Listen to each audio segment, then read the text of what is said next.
बंदी छोड़ सतगुरु रामपाल जी परमेश्वर जी की जय हो। परमपिता परमात्मा सारी सृष्टि के रचनहार, कुल मालिक, असंख्य ब्रह्मांडों के स्वामी, जगत गुरु, तीनों लोकों में प्रवेश करके सबका भरण पोषण करने वाले राजाधिराज, आत्माधार, नाथों के नाथ, देवों के देव, महादेव, सर्वेश्वर, महेश्वर, मृत्युंजय, अजरो अमर, आदि अनादि, सनातनी प्रभु, जगत पिता जगदीश्वर, श्री श्री 1008 की उपाधि के वास्तविक अधिकारी, अकाल मूरत शब्द स्वरूपी राम वासुदेव, सर्वगतम ब्रह्म, परम पूज्य, प्रथम पूज्य, परम संत, परम पुरुष, परम धनी, परम दयालु, सत्य कबीर, हक्का कबीर, अल्लाह कबीर, अल्लाह अकबर, बाखबर, अल्लाह ताला, जगत के तारणहार, जगत के मुक्तिदाता, जगत के जगन्नाथ, हारे के सहारे, हिंदुओं के राम, मुसलमानों के अल्लाह, सिखों के वाहिगुरु, ईसाइयों के मसीह, दया के सागर दयानिधि, करुणा के सागर करुणानिधि, स्वयंभू परिभू, संकट मोचन, कष्ट हरण, मंगल करण, दुख भंजन, अविगत कबीर, निर्विकार निर्विषम परमात्मा, अलय अलेख सतगुरु, आदि अनादि सतगुरु, असली मर्यादा पुरुषोत्तम, असली राम, असली कृष्ण, असली घनश्याम, असली मुरारी, राजाओं के राजा, महाराजाओं के महाराजा, शहंशाहों के शहंशाह, सम्राटों के सम्राट, भगवानों के भगवान, अल्लाहों के अल्लाह, प्रभुओं के प्रभु, मसीहाओं के मसीह, सच्चे वाहिगुरु, बाबाओं के बाबा, पीरों के पीर, सेठों के सेठ, जगत सेठ, सावड़सा सेठ, सर्वगुण संपन्न, अनंत कोटि कलाओं के स्वामी, अनंत कोटि ब्रह्मांडों के नायक, योगियों में महायोगी, ध्यानियों में महाध्यानी, सिद्धों में परम सिद्ध, ज्ञानियों में तत्व ज्ञानी, ब्रह्म ज्ञानी, महाज्ञानी, परम ज्ञानी, सर्वश्रेष्ठ ज्ञानी, विज्ञानी, युवा कबीर, समृत कबीर, असंवाद, अमित ओजा, सच्चे रहनुमा, करीम अल्लाह, सुबहान अल्लाह, दुनिया के अंतिम पैगंबर, 8 सितंबर 1951 से गांव धनाना, जिला सोनीपत, हरियाणा, भारतवर्ष की पावन भूमि पे प्रकट रियल कल की भगवान श्री नारायण साकार हरि,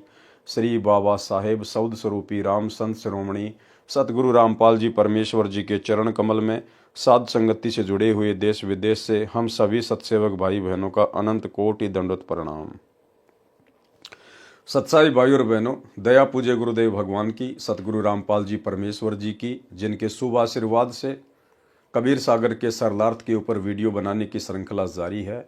इसी श्रृंखला में आज हमारा ये 39 नंबर का वीडियो है। प्रत्येक वीडियो में गुरुदेव भगवान के आशीर्वाद से, उनके तत्व ज्ञान को आधार बनाकर हमें बहुत कुछ शिक्षाएं मिल रही हैं, जो शिक्षाएं हमें भक्ति मार्ग पर आगे बढ़ने के लिए प्रेरित करती हैं। भाई और बहनों, परमेश्वर की ये रजा इसी प्रकार से आप और हम आत्माओं के ऊपर बनी रहे, एकमात्र यही कामना हमारे गुरुदेव भगवान से होनी चाहिए। और आज जो 39 नंबर का वीडियो है वो बहुत ही विशेष है। आज का वीडियो जो कर्म बोध है उसको लेकर है। ये जो कर्म हैं कितने प्रकार के होते हैं, कैसे कैसे अपना कार्य करते हैं, ये आज हमें विशेष जानकारी मिलेगी। और भाई और बहनों, आज का जो वीडियो है, दास ये वीडियो पहले बना चुका है। यानी जिस समय हम लोग सृष्टि रचना को लेकर क्रोथा कांड के ऊपर वीडियो बना रहे थे, उस समय ये वीडियो बनाया जा चुका है। क्योंकि क्रोथा कांड के रहस्य को समझाते समय हमने बीच में कबीर सागर के सरलार से पेज नंबर 345 से ये हमने पूरा का पूरा जो प्रकरण है ये लिया था। तो आज हम उसी वीडियो को एक बार दोबारा से देखेंगे, उसी वीडियो को हम दोबारा से सुनेंगे जो कि पहले से ही बना हुआ है। तो भाई और बहनों, कबीर सागर का सरलार्थ पेज नंबर 345, अध्याय कर्म बोध का सारांश। तो वीडियो पहले इसके ऊपर बना हुआ है, बहुत अच्छे से गुरुदेव भगवान के आशीर्वाद से आप भाई बहनों को समझाया हुआ है। तो आप सभी भगत भाई बहन वीडियो को ध्यान से देखिए। अध्याय कर्म बोध का सारांश। कबीर सागर में 24वां अध्याय कर्म बोध पेज नंबर 162 पर है। परमेश्वर कबीर जी ने कर्मों का उल्लेख किया है। मेरे हंसा भाई, शुद्ध स्वरूप था जब तू आया, कहां से? सतलोक से। कर्मों के बंधन में फंस गया, किसने फंसाया? काल ने, ताते जीव कहाया। परमेश्वर कबीर जी ने बताया कि सत्य लोक से जीव स्वेच्छा से काल ब्रह्म के षड्यंत्र में फंसकर यहां आ गया, इसलिए जीव कहलाया। सत्य लोक में बिना कर्म किए सर्व पदार्थ उपलब्ध थे। यहां काल ब्रह्म ने कर्म का विधान बनाया है कि कर्म करेगा तो फल मिलेगा। श्रीमद् भगवत गीता अध्याय 3 श्लोक 14-15 में कहा है कि सर्व प्राणी अन्न से उत्पन्न होते हैं। अन्न खाने से बीज अर्थात वीर्य बनता है, जिससे सर्व प्राणी उत्पन्न होते हैं। अन्न वर्षा से होता है, वर्षा यज्ञ से यानी शास्त्र अनुकूल कर्म से होती है। कर्म काल ब्रह्म से उत्पन्न हुए, यानी कर्म का विधान ब्रह्म क्षर पुरुष ने बनाया। जैसे कर्म जीव करेगा वैसे ही भोगेगा। ब्रह्म क्षर पुरुष की उत्पत्ति अक्षर यानी अविनाशी परमेश्वर से हुई। अविनाशी परमेश्वर ही सदा यज्ञों यानी धार्मिक अनुष्ठानों में प्रतिष्ठित है, यानी इष्ट देव रूप में मानकर पूजा करनी होती है। किसकी?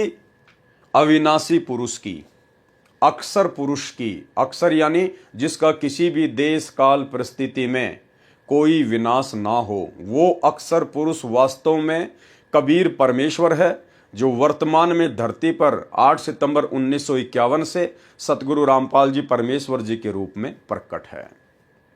उन्हें अपना इष्ट मानकर उनकी पूजा करनी होती है, क्योंकि भगत के हर प्रकार के धार्मिक अनुष्ठानों में उसका सतगुरु अर्थात उसका इष्ट अर्थात वही कबीर परमात्मा प्रतिष्ठित होता है।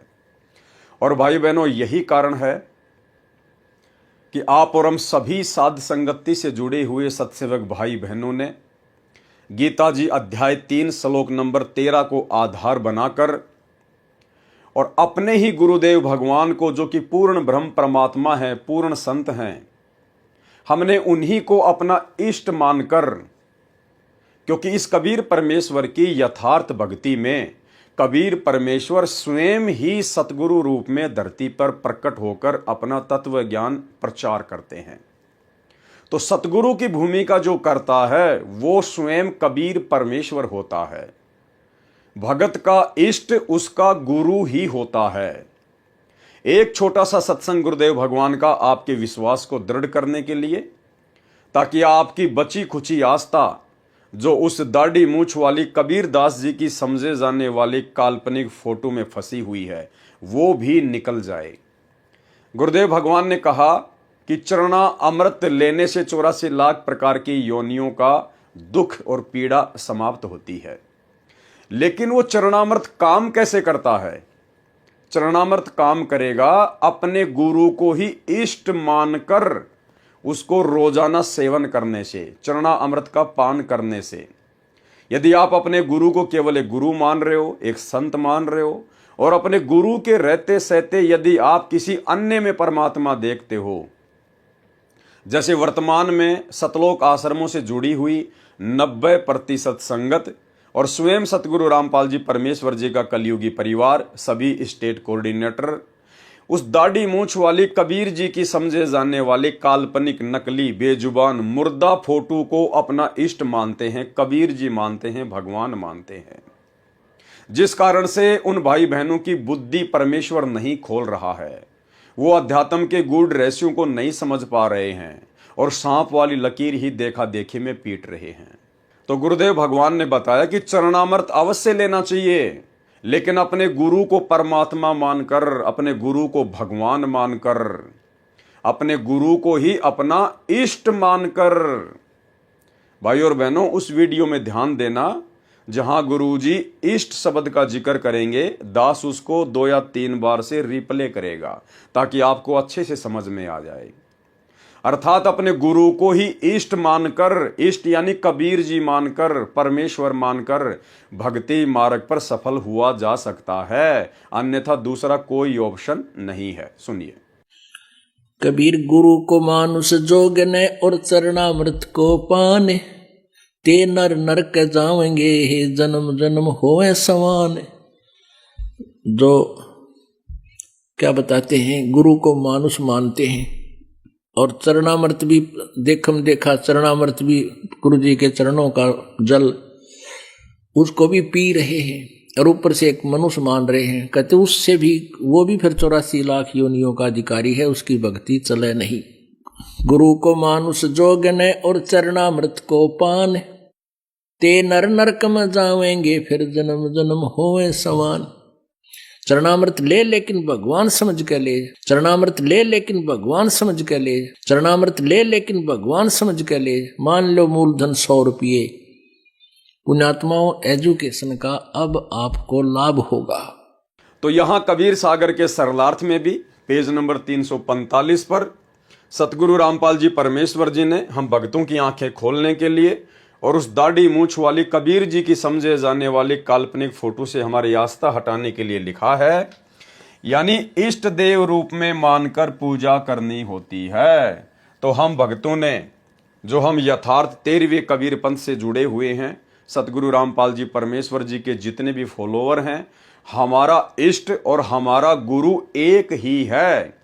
ये परम सौभाग्य इस पूरी पृथ्वी पर केवल आप और हम सतगुरु रामपाल जी परमेश्वर जी के फॉलोवर को ही प्राप्त है, क्योंकि हम सत्य भक्ति कर रहे हैं सत्य पुरुष की, और सत्य पुरुष की सत्य भक्ति में वो सत्य पुरुष स्वयं ही सतगुरु बनकर धरती पर प्रकट होते हैं। इसलिए उनके अलावा अन्य कोई भी इष्ट नहीं होता है।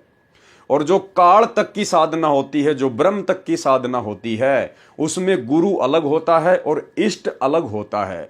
यानी काल तक की साधना में गुरु और इष्ट कभी भी एक नहीं होता है, लेकिन सत्य पुरुष की सतलोक वाली साधना में गुरु और इष्ट दोनों सत्य पुरुष ही होता है।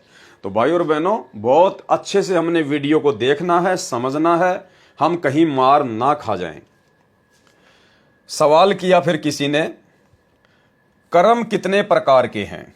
गुरुदेव भगवान ने उत्तर दिया, कर्म 2 प्रकार के हैं, एक शुभ कर्म, दूसरा अशुभ कर्म, यानी एक पुण्य और दूसरा पाप कर्म कहा जाता है। नंबर 1, पुण्य कर्म क्या है? पुण्य कर्म शास्त्र विधि अनुसार भक्ति कर्म, दान, परमार्थ, भूखों को भोजन देना, असहाय की हर संभव सहायता करना, दया भाव रखना, अपने से दुर्लभ से भी मित्र जैसा व्यवहार करना। यहां पर एक शब्द आया है भूखों को भोजन देना, लेकिन हमने सावधानी रखनी है। हमने कोई भी धर्म कर्म अपने गुरुदेव भगवान की आज्ञा के विरुद्ध होकर नहीं करना है, और सारी आज्ञा गुरुदेव भगवान ने हमें सत्संगों में दी हुई है, अपनी पुस्तकों में लिखकर दी हुई है। यदि आपके घर पर कोई भिखारी आता है, कोई भूखा व्यक्ति आता है, तो आप जी प्रेम से उसको बैठाकर भोजन कराइए, खाना खिलाइए। लेकिन हमने घर से रोटियां बनाकर बाहर लोगों को बांटनी नहीं है। हमने इस प्रकार का दान पुण्य नहीं करना है। भूखों को भोजन खिलाने का मतलब है, यदि कोई आपके घर पे आ जाए, यदि वो मांगता है तो भी खिलाना है, और यदि वो भोजन नहीं मांगता है तो हमारा फर्ज है कि हम उनसे प्रार्थना करें कि भाई भोजन तैयार है, आपकी क्या इच्छा है। अगर वो खाना चाहें तो प्रेम से खिलाइए, नहीं खाना चाहता है तो उसकी मर्जी। लेकिन हमने अपनी तरफ से दान पुण्य के चक्कर में पड़कर घर से खाना बनाकर बाहर किसी को भी खिलाने के लिए नहीं जाना है। हाँ, ये बात और है, यदि आपके घर में किसी दिन खाना ज़्यादा बन गया है तो आप जी बाहर जाकर किसी गाय या कुत्ते को या किसी जरूरतमंद व्यक्ति को भोजन दे सकते हैं, लेकिन उसके बदले में किसी भी प्रकार के पुण्य की उम्मीद ना करें। पुण्य केवल हमें सतगुरु की भक्ति से चाहिए। सतगुरु ने हमें जो 5 यज्ञ दे दिए उसी आधार से चाहिए। इसके अलावा हमने कहीं से भी किसी भी प्रकार से कोई भी पुण्य की उम्मीद नहीं करनी है। तो पुण्य कर्म बताए गुरुदेव ने, शास्त्र विधि अनुसार भक्ति कर्म, दान करना, परमार्थ के कार्य करना, भूखों को भोजन देना, असहाय की हर संभव सहायता करना, दया भाव रखना, अपने से दुर्लभ से भी मित्र जैसा व्यवहार करना। लेकिन ये तमाम कर्म करने से पहले हमने ध्यान रखना चाहिए कि हमारी मर्यादाओं पर किसी भी प्रकार की कोई भी आंच ना आ जाए। भगत के अंदर दया भाव होना चाहिए। गुरुदेव भगवान ने बताया कि दया बिना दरवेश कसाई, लेकिन साथ में परमात्मा हमें शिक्षा भी देते हैं कि वो दया आपने बिल्कुल भी नहीं दिखानी है भावुकता में आकर या जोश में आकर, जो दया भाव आपकी मर्यादाओं को तोड़ने का कारण बने। गुरुदेव ने राजा जनक का उदाहरण दिया कि राजा जनक ने भावुकताओं में बहकर दया भाव से अपने आधे पुण्य संकल्प कर दिए, जिस समय धर्मराज के दूत उसको ऊपर लेके जा रहे थे। तो हमने इस प्रकार से अपनी भक्ति को नष्ट नहीं करना चाहिए। जिसका जैसा कर्म है उसको भोगना है तो भाई वो भोगे, लेकिन हमने अपनी भक्ति बर्बाद नहीं करनी है। यानी दया भाव भी ज्ञान को आधार बनाकर ही दिखानी है। व्यर्थ की दया भगत के लिए काल का षड्यंत्र बन जाती है। पर नारी को माता तथा बहन के भाव से देखना चाहिए, सत्य बोलना चाहिए, अहिंसा में विश्वास रखना चाहिए, साधु संतों भक्तों की सेवा व सम्मान करना चाहिए। और भाई और बहनों, ये जो भाव है ये केवल आप और हम साथ संगति से जुड़े हुए भगत भाई बहनों में है। ये साधु संतों की भक्तों की सेवा करना, उनका सम्मान करना, ये सतलोक आश्रम मैनेजमेंट हरियाणा में नहीं है। गुरुदेव के कलयुगी बेटा बेटी भाई बंधु रिश्तेदारों में, उन कोऑर्डिनेटरों में ये भाव नहीं है, ये गुण नहीं है। वे तो अपने ही गुरु भाई बहनों को लठों से मारते हैं, पीटते हैं, झूठे मुकदमे लगाते हैं, उन्हें परेशान करते हैं, दुखी करते हैं, गुरु महिमा करने से रोकते हैं। तो ये सेवा भी परमात्मा ने आप और हमारे को बख्शी है। माता पिता तथा बूढ़ों की सेवा करना आदि आदि शुभ यानी पुण्य कर्म है। दूसरे नंबर पर है पाप कर्म। पाप कर्म शास्त्र विधि त्याग कर मनमाना आचरण करके भक्ति कर्म करना, यह सबसे बड़ा पाप कर्म बताया गुरुदेव ने। यानी जो आन उपासना है, शास्त्र विधि को त्याग के मनमाना आचरण करना, यह सबसे बड़ा पाप कर्म है। और भाई और बहनों, शास्त्र विधि को त्याग कर मनमाना आचरण करने का ठेका, जिम्मेदारी वर्तमान में गुरुदेव के परिवार ने ले रखी है, उनके बेटा बेटी भाई बंधु रिश्तेदारों ने ले रखी है, और इन स्टेट कोऑर्डिनेटरों ने ले रखी है, और व्यर्थ में बेचारी नादान संगत के कर्म फुड़वा रहे हैं। आपको पता होगा, जिस समय श्री राम मंदिर का निर्माण कार्य चल रहा था और उसके बाद में जैसे निर्माण कार्य पूरा हुआ और नरेंद्र मोदी जी के द्वारा उसका उद्घाटन किया गया, उसके बाद भाई और बहनों, सतलोक आश्रम मैनेजमेंट हरियाणा ने, गुरुदेव के कलयुगी परिवार ने श्री राम मंदिर के निमित्त उन आन उपासकों के लिए अयोध्या में 1 महीने के भंडारे का प्रबंध किया, जो कि शास्त्र विधि को त्याग कर मनमाना आचरण था। मनमाना आचरण है, आगे आपको समझाएंगे अच्छे से इन्होंने कैसे कैसे मनमाने आचरण किए हैं। जो सभी मनमाने आचरण इनके स्वतंत्र कर्मों के तहत थे। और ये स्वतंत्र कर्म क्या हैं, अब सतगुरुदेव भगवान हमें अपने कर कमलों से लिखी हुई इस पुस्तक के माध्यम से समझने की दया बख्शेंगे। पाप कर्म शास्त्र विधि त्याग कर मनमाना आचरण करके भक्ति कर्म करना, चोरी करना, पर स्त्री से बलात्कार, पर स्त्री को दोष दृष्टि से देखना, मांस मदिरा का सेवन, नशीली वस्तुओं का सेवन, रिश्वत लेना, डाके मारना, हिंसा करना आदि आदि अशुभ कर्म यानी पाप कर्म है। फिर प्रश्न किया गया, कर्म बंधन कैसे बनता है, यानी जीव कर्मों के बंधन में कैसे बंधता है। उत्तर दिया गुरुदेव भगवान ने, काल ब्रह्म ने जीव के कर्मों को 3 प्रकार से बांट रखा है। सबसे पहला कर्म है संचित कर्म, दूसरे नंबर का कर्म है प्रारब्ध कर्म, और तीसरे नंबर का कर्म है क्रियावान कर्म यानी स्वतंत्र कर्म। क्रियावान कर्म को स्वतंत्र कर्म भी कहते हैं। ये 3 प्रकार के कर्म है जिनके माध्यम से ये ब्रह्म, ये क्षर पुरुष, ये काल जीव आत्माओं को बांध के रखता है। भाई और बहनों, बहुत ही ज्यादा इंपॉर्टेंट वीडियो है। गुरुदेव भगवान किसी भी प्रकार की कोई भी कमी अपनी तरफ से नहीं रखेंगे, और परमेश्वर की दया है कि परमेश्वर ने साध संगति से आप और हम भगत भाई बहनों को निमित्त बनाकर इस प्रकार के खुलासे करवा रहे हैं। ये खुलासे हमारे भक्ति मार्ग में हमारे लिए बहुत ही ज्यादा सहायक हैं। हमारी मर्यादा टूटने से बचेगी, हमारे अंदर डर पैदा होगा, भय पैदा होगा, ताकि हम मर्यादा ना तोड़ें, क्योंकि भय बिना भक्ति नहीं होती। तो 3 प्रकार के कर्मों के माध्यम से यह काल जीव को बांध के रखता है। सबसे पहला है संचित कर्म, प्रारब्ध कर्म और क्रियावान कर्म अर्थात स्वतंत्र कर्म। संचित कर्म क्या है?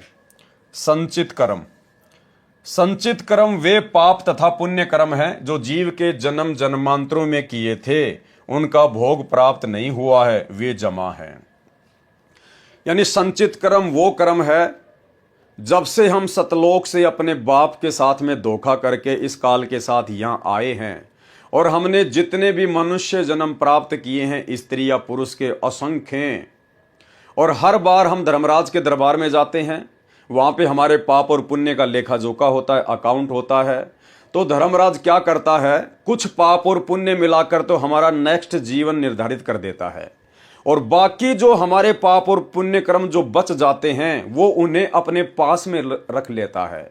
उनको कहते हैं संचित कर्म। संचित यानी धर्मराज के पास में जो हमारे असंख्य जन्म जन्मांतरों के शुभ कर्म और अशुभ कर्म, पाप कर्म और पुण्य कर्म जो एक्स्ट्रा जमा हैं, उनको कहते हैं संचित कर्म।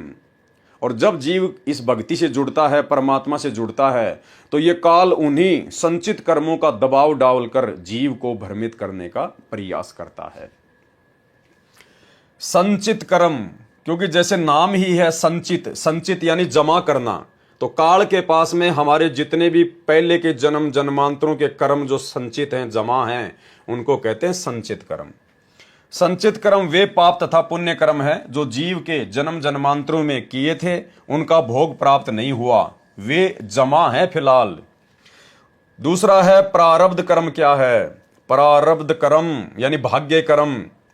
प्रारब्ध कर्म वे कर्म हैं जो जीव को जीवन काल में भोगने होते हैं। यानी धर्मराज जब जीव को दूसरा जन्म देता है तो उस समय उसके भाग्य में जो लिख देता है कि तू इतने शुभ कर्म भोगेगा, इतने तू पाप भोगेगा, उनको कहते हैं प्रारब्ध कर्म। जो भाग्य में लिख दिए गए हैं वो जीव को भोगने ही भोगने होते हैं उस समय तक, जब तक कि वो सच्चे सतगुरु कबीर जी की शरण में नहीं आ जाता है। प्रारब्ध कर्म यानी भाग्य में लिखे हुए कर्म। प्रारब्ध कर्म वे कर्म हैं जो जीव को जीवन काल में भोगने होते हैं, जो संचित कर्मों से औषध करके बनाए जाते हैं। जो धर्मराज के पास में हमारे संचित कर्म होते हैं उनसे निकाल के उनका एक रेशियो बना के फिर ये धर्मराज हमारा प्रारब्ध कर्म बना देता है कि तेरा अगला जन्म ये होगा और तू इतना सुखी होगा, इतना दुखी होगा, उसको कहते हैं प्रारब्ध कर्म। उदाहरण के लिए यदि पाप कर्म 1000 हैं और पुण्य कर्म 500 हैं तो दोनों से औसत में लिए जाते हैं। प्रारब्ध कर्म यानी जीव का भाग संचित कर्मों से एवरेज में लेकर बनाया जाता है। यदि 20% लेकर प्रारब्ध बना तो पाप कर्म 50 और पुण्य कर्म 25 बने। इस प्रकार प्रारब्ध कर्म यानी जीव का भाग्य बनता है, इनको प्रारब्ध कर्म कहते हैं। नंबर 3 है क्रियावान कर्म। ये भाइयों और बहनों सबसे ज्यादा इंपॉर्टेंट है, सबसे ज्यादा इंपॉर्टेंट, क्योंकि ये जो क्रियावान जो कर्म हैं जिनको स्वतंत्र कर्म भी कहते हैं, ये 84 लाख योनियों में केवल इस मनुष्य को ही प्राप्त होते हैं। यानी 25% छूट, ये काल, ये ब्रह्म जब हमारे को मनुष्य जन्म मिलता है तो ये हमारे को कुछ भी कर्म करने के लिए छूट देता है 25%। यानी 75% तो ये हमारे संचित कर्मों से लेकर पाप और पुण्य बनाकर हमारा भाग्य लिख देता है, प्रारब्ध लिख देता है। जो 75% तो हमारे को भोगने पड़ते हैं। किसी के प्रारब्ध में ज्यादा सुख लिख देता है उसके कर्मों के आधार से, तो किसी के प्रारब्ध में ज्यादा दुख लिख देता है। तो वो 75% प्रारब्ध कर्म जो हमारे संचित कर्मों से रेशियो निकाल कर बनाए जाते हैं धर्मराज के द्वारा, जब हमें दूसरा मनुष्य जन्म दिया जाता है तो वो तो भाई और बहनों हमारे को भोगने पड़ते हैं, उसमें तो कोई दो राय नहीं है। साथ में इस मनुष्य योनि को ये धर्मराज 25% क्रियावान कर्म की छूट देता है। 25% इसको स्वतंत्र कर्मों की छूट देता है कि 25% मैं तेरे को कर्म करने की छूट दे रहा हूं। तू चाहे तो अच्छे कर्म करके अपने भाग्य को बदल सकता है, शुभ कर्म भी कर सकता है, और चाहे तो तू अशुभ कर्म करके पाप कर्मों को बढ़ा भी सकता है।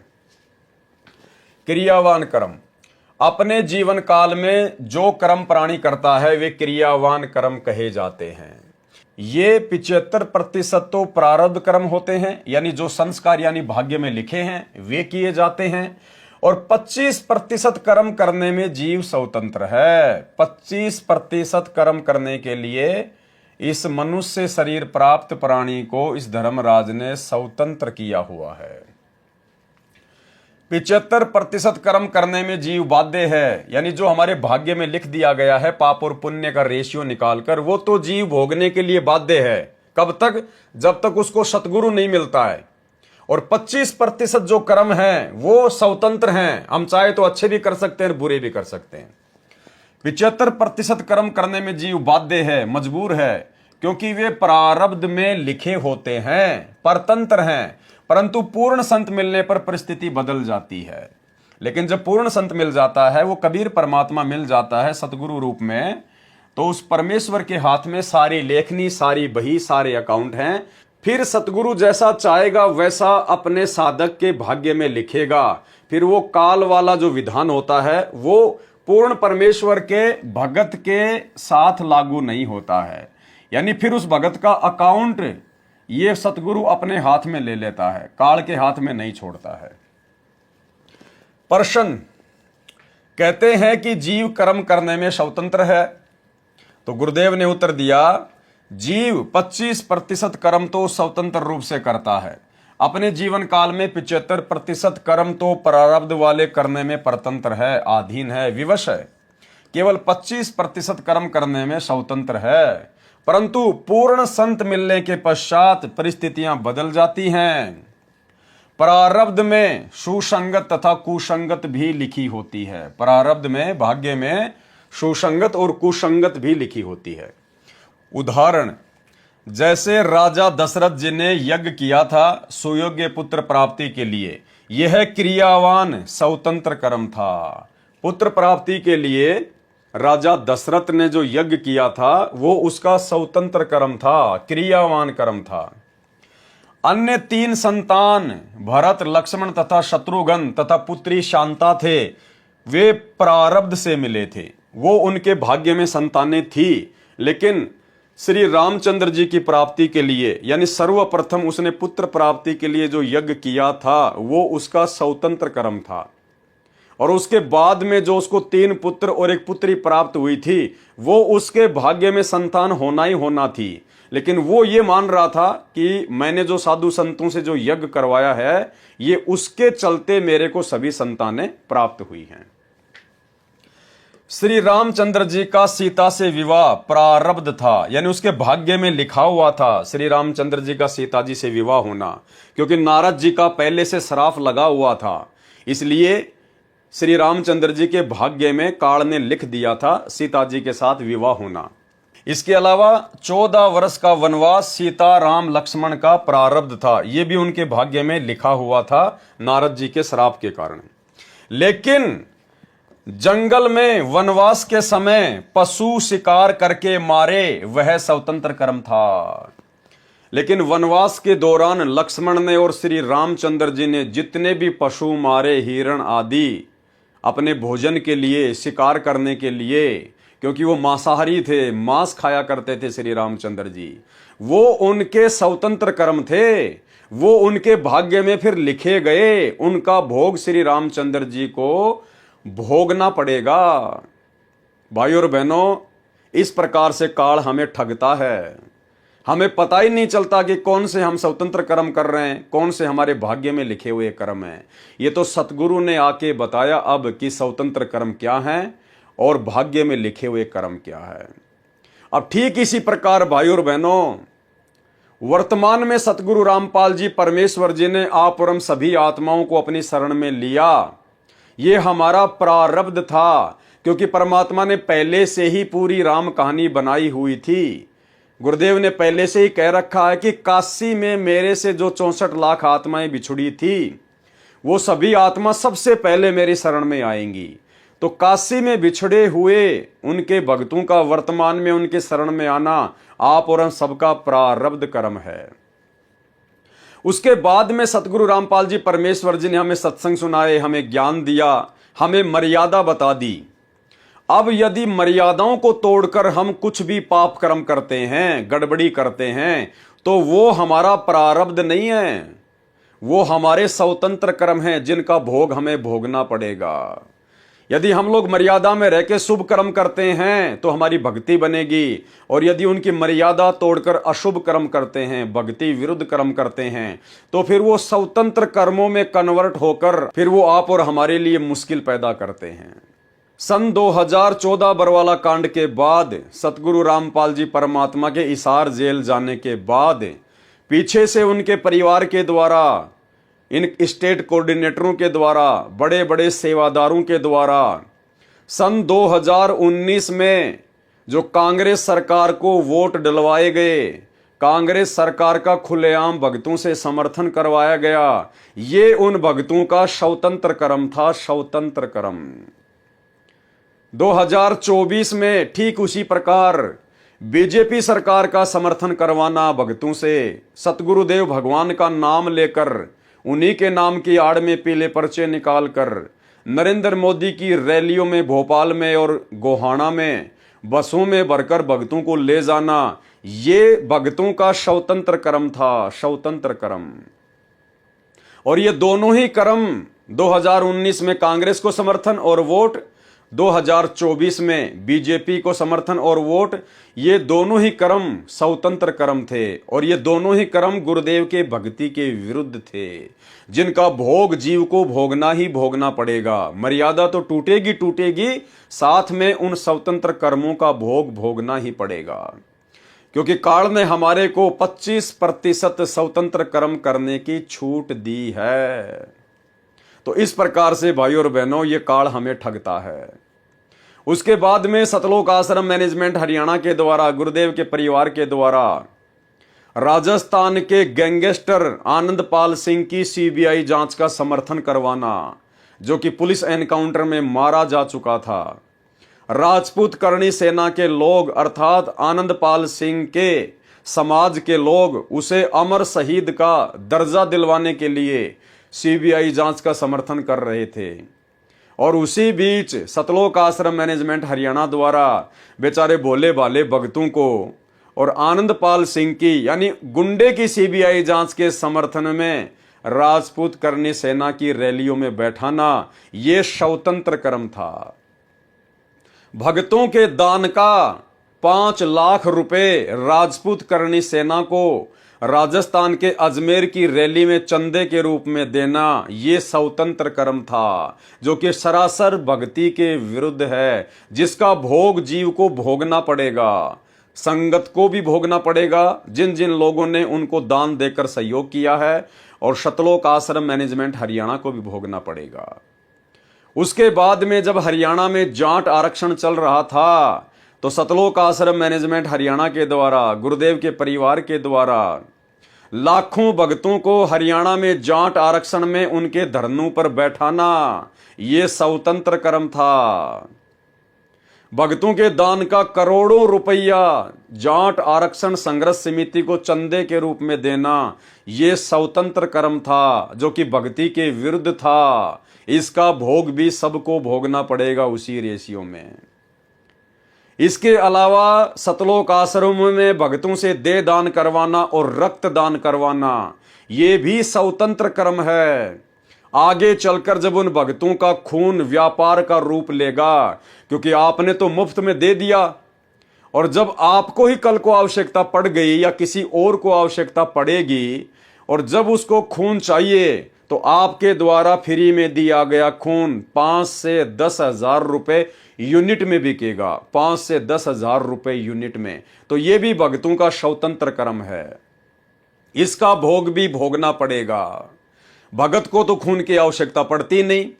अगर भगत बीमार हो गया, कोई नौबत भी आ गई, तो वो तो अपने परमात्मा से अर्ज करेगा, अरदास करेगा, परमात्मा दया करेंगे। और यदि मान लीजिए आपके किसी रिश्तेदार को जरूरत पड़ गई, आपके किसी सगे संबंधी को जरूरत पड़ गई, तो आप जी डायरेक्ट हॉस्पिटल में जाकर उसको खून दान कर सकते हैं। लेकिन इस प्रकार से कैंप लगाकर, आश्रमों में सरकारी गाड़ियां मंगवाकर इस प्रकार से ब्लड डोनेशन करना, ये भक्ति मर्यादाओं के विरुद्ध है, खिलाफ है। क्योंकि आगे चलकर फिर ये धंधा बन जाता है, व्यापार का रूप लेता है आपका खून। तो ये भगत का स्वतंत्र कर्म, इसका भोग भी भोगना पड़ेगा, ये भक्ति मर्यादाओं के विरुद्ध खिलाफ है। वर्तमान में गुरुदेव भगवान के हिसार जेल में रहते सहते, गुरुदेव भगवान के नाम की आड़ में उनके कलयुगी परिवार ने अपने धार्मिक धंधे के लिए जितने भी सतलोक आश्रम देश विदेश में खोल रखे हैं, ये भी उनका स्वतंत्र कर्म है, स्वतंत्र कर्म।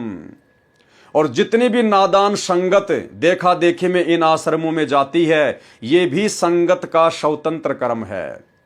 क्योंकि संगत उन आश्रमों में सत्संग सुनने नहीं जाती है, क्योंकि सत्संग तो सबके घर पर उपलब्ध है, सबके मोबाइल में हैं, यूट्यूब पर हैं, टीवी चैनल पर आ रहे हैं। तो संगत का उन आश्रमों में जाना सत्संगों के बहाने, ये उनका स्वतंत्र कर्म है। फिर रास्ते में कोई 2 मरते हैं, कभी 10 मरते हैं, कभी 13 एक साथ एक्सीडेंट में मरते हैं। क्यों? क्योंकि ये उनका स्वतंत्र कर्म था। और जब कोई भी साधक भक्ति विरुद्ध स्वतंत्र कर्म करता है तो सतगुरु का काल भगवान के साथ एग्रीमेंट है, सतगुरु वहां भगत की किसी भी प्रकार की कोई सहायता नहीं करता है। हां, यदि वो भगत उल्टे स्वतंत्र कर्म करके भी बच जाता है, हमें लगता है कि इसका तो कुछ नहीं बिगड़ रहा, भाई और बहनों, वहां उसकी रक्षा उसके पिछले प्रारब्ध के जो संचित जो शुभ कर्म हैं उसके आधार से वर्तमान में उसकी रक्षा हो रही है। वर्तमान में जो वो भक्ति कर रहा है वो तो मर्यादा टूटने के चलते, स्वतंत्र कर्म भक्ति विरुद्ध करने के चलते उसका नाम कट चुका है ऑटोमेटिक। सतगुरु से उसको किसी प्रकार का कोई लाभ नहीं मिल रहा, भक्ति का उसे कोई लाभ नहीं मिल रहा। और यदि उल्टे कर्म करते करते भी यदि वो जीवित है, मौज मस्ती कर रहा है, उसके जीवन में कोई दुख और संकट नहीं है, तो ये उसके पिछले प्रारब्ध के कर्म, यानी उसकी बैटरी फिलहाल चल रही है। लेकिन बैटरी कब तक चलेगी? हो सकता है इस जीवन में भी चल जाए, अगले जीवन में भी चल जाए, क्योंकि भक्ति बड़ी जबरदस्त है। लेकिन सतलोक तो नहीं जा पाया मर्यादा तोड़ के, स्वतंत्र कर्मों का दुरुपयोग करके, फिर किसी न किसी जन्म में उसको दुख उठाना पड़ेगा। और हो सकता है इस जन्म में भी स्वतंत्र कर्म का भोग उसे भोगना पड़ जाए, जिस प्रकार से स्वतंत्र कर्म का भोग आगे चलकर राजा दशरथ ने भोगा, अभी आपको दिखाएंगे। तो भाई और बहनों, ये तमाम जो कर्म हैं, इन कर्मों से हमने शिक्षा लेनी है। आप और हम भगत भाई बहन भक्ति मार्ग पर, क्योंकि हमारा तो पूरा जीवन ही भक्तिमय है। सच्चे सतगुरु से सच्ची साधना मिल जाने के बाद और ये तत्व ज्ञान हो जाने के बाद में भगत के कोई अलग अलग जीवन नहीं होते, जैसे सामाजिक जीवन, आध्यात्मिक जीवन, व्यावसायिक जीवन। भगत का पूरा ही जीवन भक्तिमय हो जाता है, आध्यात्मिक हो जाता है। भगत हर प्रकार से सावधान होता है, हर प्रकार से गलतियां करने से बचता है। तो भाई और बहनों, आप और हम भगत भाई बहनों ने इस भक्ति मार्ग पर यदि सफल होना है तो परमात्मा ने हमारे लिए ना जाने क्या क्या सावधानियां लिखकर इन पुस्तकों में छुपा रखी है, जो अब धीरे धीरे उजागर हो रही हैं। परमात्मा साथ संगति के माध्यम से वीडियो बनवा रहे हैं। तो भाई और बहनों, भक्ति मार्ग पर कोई भी कर्म करने से पहले हमारे को एक बार याद आ जाना चाहिए कि कहीं मेरा ये कर्म स्वतंत्र कर्म के तहत तो नहीं है। जैसे आपके किसी यार दोस्त ने या रिश्तेदार ने आपसे कहा कि भाई चलो 2-4 दिन के लिए शिमला घूमने चलते हैं, मेरी छुट्टियां पड़ गई है, मैं फ्री हूं, और भगत जी आप भी आ जाओ, 2-4 दिन आपको मैं घुमा लाता हूं, कोई दिक्कत नहीं, आपके पास खर्चा नहीं है तो कोई दिक्कत नहीं है, खर्चा मैं उठाऊंगा। तो आपका रिश्तेदार तो अनुपदेशी है या उपदेशी है, और आपने भी उपदेश ले रखा है, और आपने सोचा कि यार क्यों ना चलते हैं, पैसा तो लग ही नहीं रहा, पैसा तो रिश्तेदार भरेगा, और 2-4 दिन के लिए चलते हैं, क्या दिक्कत है। तो भाई और बहनों, वो आपका स्वतंत्र कर्म होगा, क्योंकि भक्ति मार्ग में भगत के लिए इस प्रकार से सैर सपाटे करना बिल्कुल मर्यादाओं के खिलाफ है। और यदि आप वहां जाते हैं तो ये आपका स्वतंत्र कर्म है। और यदि इस दौरान आपके साथ में कोई दुर्घटना घटित हो जाती है, मान लीजिए आपका वहां जाते समय या आते समय एक्सीडेंट हो गया, आपका पैर कट गया या और कोई नुकसान हो गया, आप जी बीमार हो गए, तो ये आपके स्वतंत्र कर्म के कारण है। आपने भक्ति को अच्छे से ना समझकर अपने स्वतंत्र कर्म का दुरुपयोग किया, जिसके चलते आपकी मर्यादा टूटी, और फिर आपके साथ यदि कोई दुर्घटना घटती है तो फिर सतगुरु आपसे कोसों दूर हो जाएगा, क्योंकि आपने स्वतंत्र कर्म का नाजायज फायदा उठाया है। तो इसी प्रकार भाई और बहनों, हमने कोई भी कर्म करने से पहले भक्ति मार्ग पर बहुत सोच समझ कर ये देख लेना चाहिए कि जो कर्म मैं कर रहा हूं ये मेरा स्वतंत्र कर्म है या ये मेरी भक्ति मर्यादाओं के खिलाफ कर्म है। विचार अवश्य करना चाहिए। तो श्री रामचंद्र जी का सीता जी के साथ में विवाह होना उसके भाग्य में लिखा हुआ था, उसका प्रारब्ध कर्म था नारद जी के श्राप के कारण। और फिर 14 साल तक श्री राम, सीता और श्री लक्ष्मण जी का जंगल में भटकना, ये भी उनका प्रारब्ध था, उनके भाग्य में लिखा हुआ था। परंतु जंगल में वनवास के समय पशु शिकार करके मारे, वह स्वतंत्र कर्म था। सौरूपणखा, जो रावण की बहन थी, सौरूपणखा, उसका नाक काटना लक्ष्मण का स्वतंत्र कर्म था। रावण की बहन का नाक काटना ये लक्ष्मण जी के द्वारा किया गया स्वतंत्र कर्म था। और उसी स्वतंत्र कर्म के कारण और फिर इतना बड़ा कांड हो गया भाई और बहनों। कांड के कारण और भी थे, और उसका भोग भी श्री लक्ष्मण जी को भोगना पड़ेगा, क्योंकि इस 21 ब्रह्मांड में ब्रह्मा विष्णु महेश 33 करोड़ देवी देवता, कोई भी स्वतंत्र कर्मों की मार से नहीं बचा है। केवल वही साधक बचते हैं जो पूर्ण सतगुरु की शरण में आ जाते हैं, और शरण में आने के बाद में जो मर्यादाओं में रह के भक्ति करते हैं, परमात्मा उनके प्रारब्ध में लिखे हुए कर्मों को भी काटता है, हल्का करता है, और संचित कर्मों का सदुपयोग करना सिखाता है। जंगल में वनवास के समय पशु शिकार करके मारे, वह स्वतंत्र कर्म था। सौरूपणखा का नाक काटना लक्ष्मण का स्वतंत्र कर्म था। जैसे सतलोक आश्रम मैनेजमेंट हरियाणा ने साध संगतियों के बीच में व्यवधान डालना, ये उनका स्वतंत्र कर्म था, जिसका भोग उनको भोगना पड़ेगा। हम भाई बहन साध संगतियों के माध्यम से परमात्मा की महिमा करते हैं, गुरुदेव भगवान को भोग लगाते हैं, ज्ञान चर्चा करते हैं, वो भी हमारा स्वतंत्र कर्म है। लेकिन हम सत्सेवकों का वो स्वतंत्र कर्म भक्ति बढ़ाने की दिशा में है, वो हमारे लिए फायदेमंद है, वो हमें पुण्य देगा। लेकिन उन साध संगतियों में आकर व्यवधान उत्पन्न करना, साध संगति वाले भाई बहनों के साथ में मार पिटाई करना, बीच में पुलिस वालों को लाकर उनको शराब पिलाकर उनको पैसे देकर भाई बहनों को पिटवाना, जैसे कि दिल्ली की साध संगति में सतलोक आश्रम मैनेजमेंट हरियाणा ने पुलिस वालों को शराब पिलाकर भगत भाई बहनों को जमकर पिटवाया, भगत भाई बहनों के ऊपर झूठे मुकदमे करना, ये सतलोक आश्रम मैनेजमेंट हरियाणा के उन कोऑर्डिनेटरों के जिन जिन लोगों ने ये दुष्कर्म किए हैं, ये उनके स्वतंत्र कर्म हैं, जो कि भक्ति विरुद्ध हैं। ये भोग उनको भोगना पड़ेगा। सीता का अपहरण प्रारब्ध कर्म सीता तथा रावण दोनों का था। यह कारण अन्य भी हो सकता था, जो शूर्पणखा बनी थी।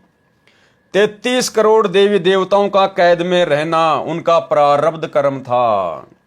सुग्रीव के भाई बाली को राम ने मारा, यह रामचंद्र जी का स्वतंत्र कर्म था। सुग्रीव के भाई बाली को श्री रामचंद्र जी ने मारा वनवास के दौरान, यह श्री रामचंद्र जी का स्वतंत्र कर्म था, कोई भाग्य में लिखा हुआ नहीं था। उसने जानबूझकर यह कर्म किया, काल ने उसके स्वतंत्र कर्म में लिख दिया। क्योंकि रामचंद्र जी ने अपने स्वार्थ के लिए, सुग्रीव से सैन्य सहायता प्राप्त करने के लिए, अपनी पत्नी को रावण की बंद से छुड़वाने के लिए स्वार्थवश धोखे से पेड़ की ओट लेकर और बाली का वध किया था तीर मारकर। तो ये रामचंद्र जी के प्रारब्ध कर्म में उस काल ने, उस ब्रह्म ने लिख दिया। और आगे चलकर भाई और बहनों, श्री कृष्ण जी के रूप में उसको अपने उस स्वतंत्र कर्म का बदला देना पड़ा, अपने पैर में जहरीला तीर खाकर। तो इस प्रकार से हमने स्वतंत्र कर्मों को बहुत सावधानी से लेना भाई और बहनों, बहुत सावधानी से। कोई भी कर्म करने से पहले हमने विचार करना पड़ेगा कि ये कर्म भक्ति मर्यादाओं के विरुद्ध है या नहीं है, ये कहीं मेरा स्वतंत्र कर्म तो नहीं है, कहीं मैं गलती तो नहीं कर रहा हूं। छोटी छोटी बातों पे लड़ाई झगड़ा करना, मनमुटाव करना, राग द्वेष ईर्ष्या करना, भक्तों के साथ में मारपीट करना, भक्तों की निंदा चुगली करना, ये सब स्वतंत्र कर्म के अंतर्गत आता है, स्वतंत्र कर्म के अंतर्गत है। क्योंकि भक्ति और ज्ञान देकर सतगुरु हमें इन सभी बुराइयों से दूर करते हैं, और यदि हम फिर भी वही कर्म करते हैं तो वो स्वतंत्र कर्मों के अंतर्गत आता है। यदि गुरुदेव भगवान की कोई भी मर्यादा का हम हनन करते हैं, कोई भी मर्यादा तोड़ते हैं, तो वो हमारे स्वतंत्र कर्म में आता है। सुग्रीव के भाई बाली को राम ने मारा, यह स्वतंत्र कर्म था। फिर वह संचित कर्मों में जमा होकर प्रारब्ध बना, कब? द्वापर युग में, और श्री कृष्ण रूप में श्री रामचंद्र जी वाले आत्मा को भोगना पड़ा। जो शिकारी था, जिसने श्री कृष्ण के पैर में विषाक्त यानी जहरीला तीर मारकर हत्या की, वह शिकारी बाली वाली आत्मा थी। रावण की मृत्यु, 33 करोड़ देवताओं को कैद से मुक्ति, यह सब प्रारब्ध था। श्री कृष्ण जी ने जो 8 विवाह किए वह उसका प्रारब्ध था, यानी 8 शादियां करना तो श्री कृष्ण जी के भाग्य में लिखा हुआ था, क्योंकि आत्माओं के जन्म जन्मांतरों के जो संस्कार हैं वो काल ने उलझा रखे हैं। तो जब भी ये उसको नया मनुष्य जीवन देता है तो उसके असंख्य जन्मों के जो संचित कर्म उसके पास में जमा हैं, उससे पाप और पुण्य का रेशियो निकालकर उसका प्रारब्ध बना देता है, उसका भाग्य बना देता है। तो ऐसा ही कोई भाग्य श्री कृष्ण जी का था, उसके प्रारब्ध में था कि 8 विवाह द्वापर युग में श्री कृष्ण जी को करने थे, ये उसके भाग्य में लिखा हुआ था। श्री कृष्ण जी ने जो 8 विवाह किए वह उसका प्रारब्ध था। राधा से प्रेम भी उसका प्रारब्ध था, उसके भाग्य में लिखा हुआ था। गोपियों के साथ भोग विलास, ये भी उसका प्रारब्ध कर्म था, उसके भाग्य में लिखा हुआ था। यानी परतंत्र होकर किया कर्म था, यानी काल के अधीन होकर, परतंत्र होकर वो कर्म किए गए थे। परंतु 16,000 स्त्रियों को एक राजा की कैद से छुड़वाकर अपने पास रखकर उनसे भोग विलास करना, यह स्वतंत्र कर्म था। एक राजा से 16,000 औरतों को युद्ध करके छुड़वाना और फिर उन औरतों को अपने पास में रखना और फिर उनके साथ में भोग विलास करना, सेक्स करना, यह श्री कृष्ण जी का मनमाना आचरण था। ये उनका स्वतंत्र कर्म था जो काल ने उसके बैड अकाउंट में लिख दिया। और परमात्मा कहते हैं, पर द्वारा स्त्री का खोले 70 जन्म अंधा हो डोले। एक पर स्त्री के साथ में व्यभिचार करना, क्योंकि पत्नी के होते सहते यदि आप किसी और के साथ में शारीरिक संबंध बनाते हैं, भले आप दोनों ने अपनी सहमति से बनाए हैं, लेकिन वो आपके बैड अकाउंट में लिखे जाते हैं, वो आपके स्वतंत्र कर्म में गिने जाते हैं। तो एक पर स्त्री के साथ में शारीरिक संबंध बनाने की सजा परमेश्वर ने क्या बताई? पर द्वारा स्त्री का खोले 70 जन्म अंधा हो डोले। और श्री कृष्ण जी ने तो 16,000 औरतों के साथ में शारीरिक संबंध बनाते हुए अपने स्वतंत्र कर्मों को बिगाड़ा है। तो सोचिए काल ने उसको कितना जबरदस्त तरीके से बांध लिया है। जब कभी उसके पुण्य समाप्त होंगे, विष्णु वाली गद्दी से वो नीचे गिरेगा और फिर देखना भाई और बहनों, काल इनकी कैसे दुर्गति करता है। परंतु 16,000 स्त्रियों को एक राजा की कैद से छुड़वाकर अपने पास रखकर उनसे भोग विलास करना, यह स्वतंत्र कर्म था। कुब्जा को स्वस्थ करना प्रारब्ध कर्म था, यानी उसके भाग्य में लिखा हुआ था कि आपने उस कुब्जा को ठीक करना ही करना है। परंतु उसके साथ भोग विलास करना स्वतंत्र कर्म था। लेकिन उसके बाद में श्री कृष्ण जी के द्वारा कुब्जा के साथ में सेक्स करना, भोग विलास करना, शारीरिक संबंध बनाना, यह स्वतंत्र कर्म था, उसका मनमाना आचरण था, जिसका भोग उसे भोगना पड़ेगा। कंस को मारना प्रारब्ध कर्म था, क्योंकि काल ने भेजा ही उसको कंस को मारने के लिए था, यह उसके भाग्य में लिखा हुआ था। परंतु केसी, चानोर, पूतना का वध, यह स्वतंत्र कर्म था, यह उसको भोगना पड़ेगा, क्योंकि वे कंस के द्वारा प्रलोभन या दबाव से भेजे गए थे। इस प्रकार कर्मों का लेखा जाने। और गुरुदेव कह रहे हैं, कम लिखे को अधिक समझें। गुरुदेव कह रहे हैं, जो मैंने लिख दिया ना थोड़ा बहुत संकेत में, इस थोड़े से लिखे हुए को बहुत ज्यादा जाने। यानी भक्तों, अपने कॉमन सेंस का यूज करना कि वर्तमान में भक्ति मार्ग में स्वतंत्र कर्म कौन कर रहा है, क्या क्या स्वतंत्र कर्म कर रहा है और किस प्रकार से तुम्हें भी उनका भोग भोगना पड़ेगा, इसी जन्म में या फिर अगले जन्म में। तो भाई और बहनों, कल हमारा जो क्रोथा कांड के ऊपर लास्ट वीडियो है, उस वीडियो को देखने से पहले और समझने से पहले, यानी जो मनमानियां सेवादारों ने क्रोथा आश्रम में की, उन सब को समझने से पहले आप और हमने ये स्वतंत्र कर्म को समझना बेहद जरूरी है। और उसके बाद हम जो बरवाला कांड पे वीडियो बनाएंगे, गुरुदेव के कलयुगी बेटा बेटी, भाई बंधु, रिश्तेदार और जितने भी कोऑर्डिनेटर हैं, मुख्य सेवादार थे जो वर्तमान में इन आश्रमों का संचालन कर रहे हैं अपने धार्मिक धंधे के लिए, इन्होंने क्या क्या स्वतंत्र कर्म किए, क्या क्या भक्ति विरुद्ध स्वतंत्र कर्म किए बरवाला कांड में, वो बातें हमें बखूबी समझ में आएंगी जब हम इन स्वतंत्र कर्मों को समझ लेंगे। फिर किसी ने सवाल किया, क्या स्वतंत्र कर्म फल भी वर्तमान जीवन में प्राप्त होता है? क्या वर्तमान में जो स्वतंत्र कर्म किए जाते हैं, क्या उनका भोग इसी जन्म में भी भोगना पड़ता है या फिर किसी और जन्म में भोगना पड़ता है? उत्तर दिया गुरुदेव भगवान ने, कुछ कर्मों का फल वर्तमान जीवन में भी प्राप्त होता है, परंतु यह विशेष परिस्थिति में भोगना पड़ता है। उदाहरण क्या दिया मालिक ने? राजा दशरथ रात्रि के समय एक सरोवर पर रखवाली कर रहे थे। उस सरोवर का ऋषि लोग पानी पीते थे, उसे जंगली जानवर खराब कर देते थे। ये सेवा स्वयं राजा ने ली थी, क्योंकि राजा दशरथ मान रहे थे कि ऋषियों के आशीर्वाद से उनको श्री रामचंद्र, लक्ष्मण, भरत, शत्रुघ्न पुत्र प्राप्त हुए थे। वैसे श्री राम का जन्म उनके यज्ञ की देन नहीं थी, ये प्रारब्ध में था। यज्ञ ऋषियों के द्वारा किया गया था, जिस कारण से वे महिमा के पात्र बने थे। एक श्रवण नामक ज्येष्ठ पुत्र अपने अंधे माता पिता को बहंगी, यानी एक बांस के दोनों सिरों पर पालने बांधकर बहंगी बनाई जाती थी, उसमें बैठाकर तीर्थ स्नान के लिए निकला था। माता पिता को प्यास लगी। अंधेरी रात्रि में श्रवण पानी का लोटा लेकर सरोवर पर गया और पानी का लोटा भरने लगा। उसकी आवाज सुनकर राजा दशरथ ने कोई जंगली जानवर समझकर शब्द भेदी बाण मारा। शब्द भेदी बाण, भाई और बहनों देखो, पहले आध्यात्मिक विज्ञान थी, अब वर्तमान में लोगों के पास में भक्ति रही नहीं, इसलिए काल ने विज्ञान का प्रचार प्रसार कर दिया। पहले आध्यात्मिक विज्ञान थी। तो राजा दशरथ ने क्या किया? आवाज सुनकर शब्द भेदी बाण मारा। शब्द भेदी बाण क्या होता है? यानी उस बाण को मंत्रित करके और जहां से आवाज आ रही है उधर छोड़ दिया जाएगा। तो चाहे अंधेरा हो, रास्ता चाहे टेढ़ा मेढ़ा हो, कैसा भी हो, वो बाण उसी आवाज के ऊपर जाकर लगेगा, अपने निशाने पे जाकर लगेगा। उसको कहते हैं शब्द भेदी बाण। जैसे वर्तमान में वैज्ञानिकों ने कुछ ऐसी मिसाइलें बना रखी हैं, आप जिस भी शहर पर, जिस भी राज्य पर, जिस भी पॉइंट पर उसको टारगेट करके मारोगे तो वो घूमती फिरती और हजारों किलोमीटर दूर जाकर उसी लक्ष्य के ऊपर निशाना मारेगी। तो इसी प्रकार पहले आध्यात्मिक विज्ञान थी।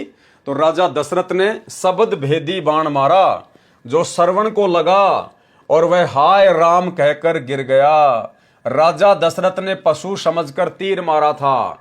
हाय राम की आवाज सुनकर राजा समझ गया कि किसी व्यक्ति को तीर लगा है। श्रवण दर्द के कारण तड़प रहा था, हाय हाय कर रहा था। राजा दशरथ ने जाकर नाम गांव पूछा और सच्चाई बताई। तो श्रवण ने कहा कि मैं तो बचूंगा नहीं, मेरे माता पिता अंधे हैं, बहुत प्यास लगी है, आप उनको पानी पिला देना। उनको पानी पिलाने से पहले नहीं बताना कि तुम्हारा श्रवण मर गया है। वे पानी नहीं पिएंगे और प्यासे ही मर जाएंगे। इतनी बात कहकर श्रवण प्राण त्याग गया।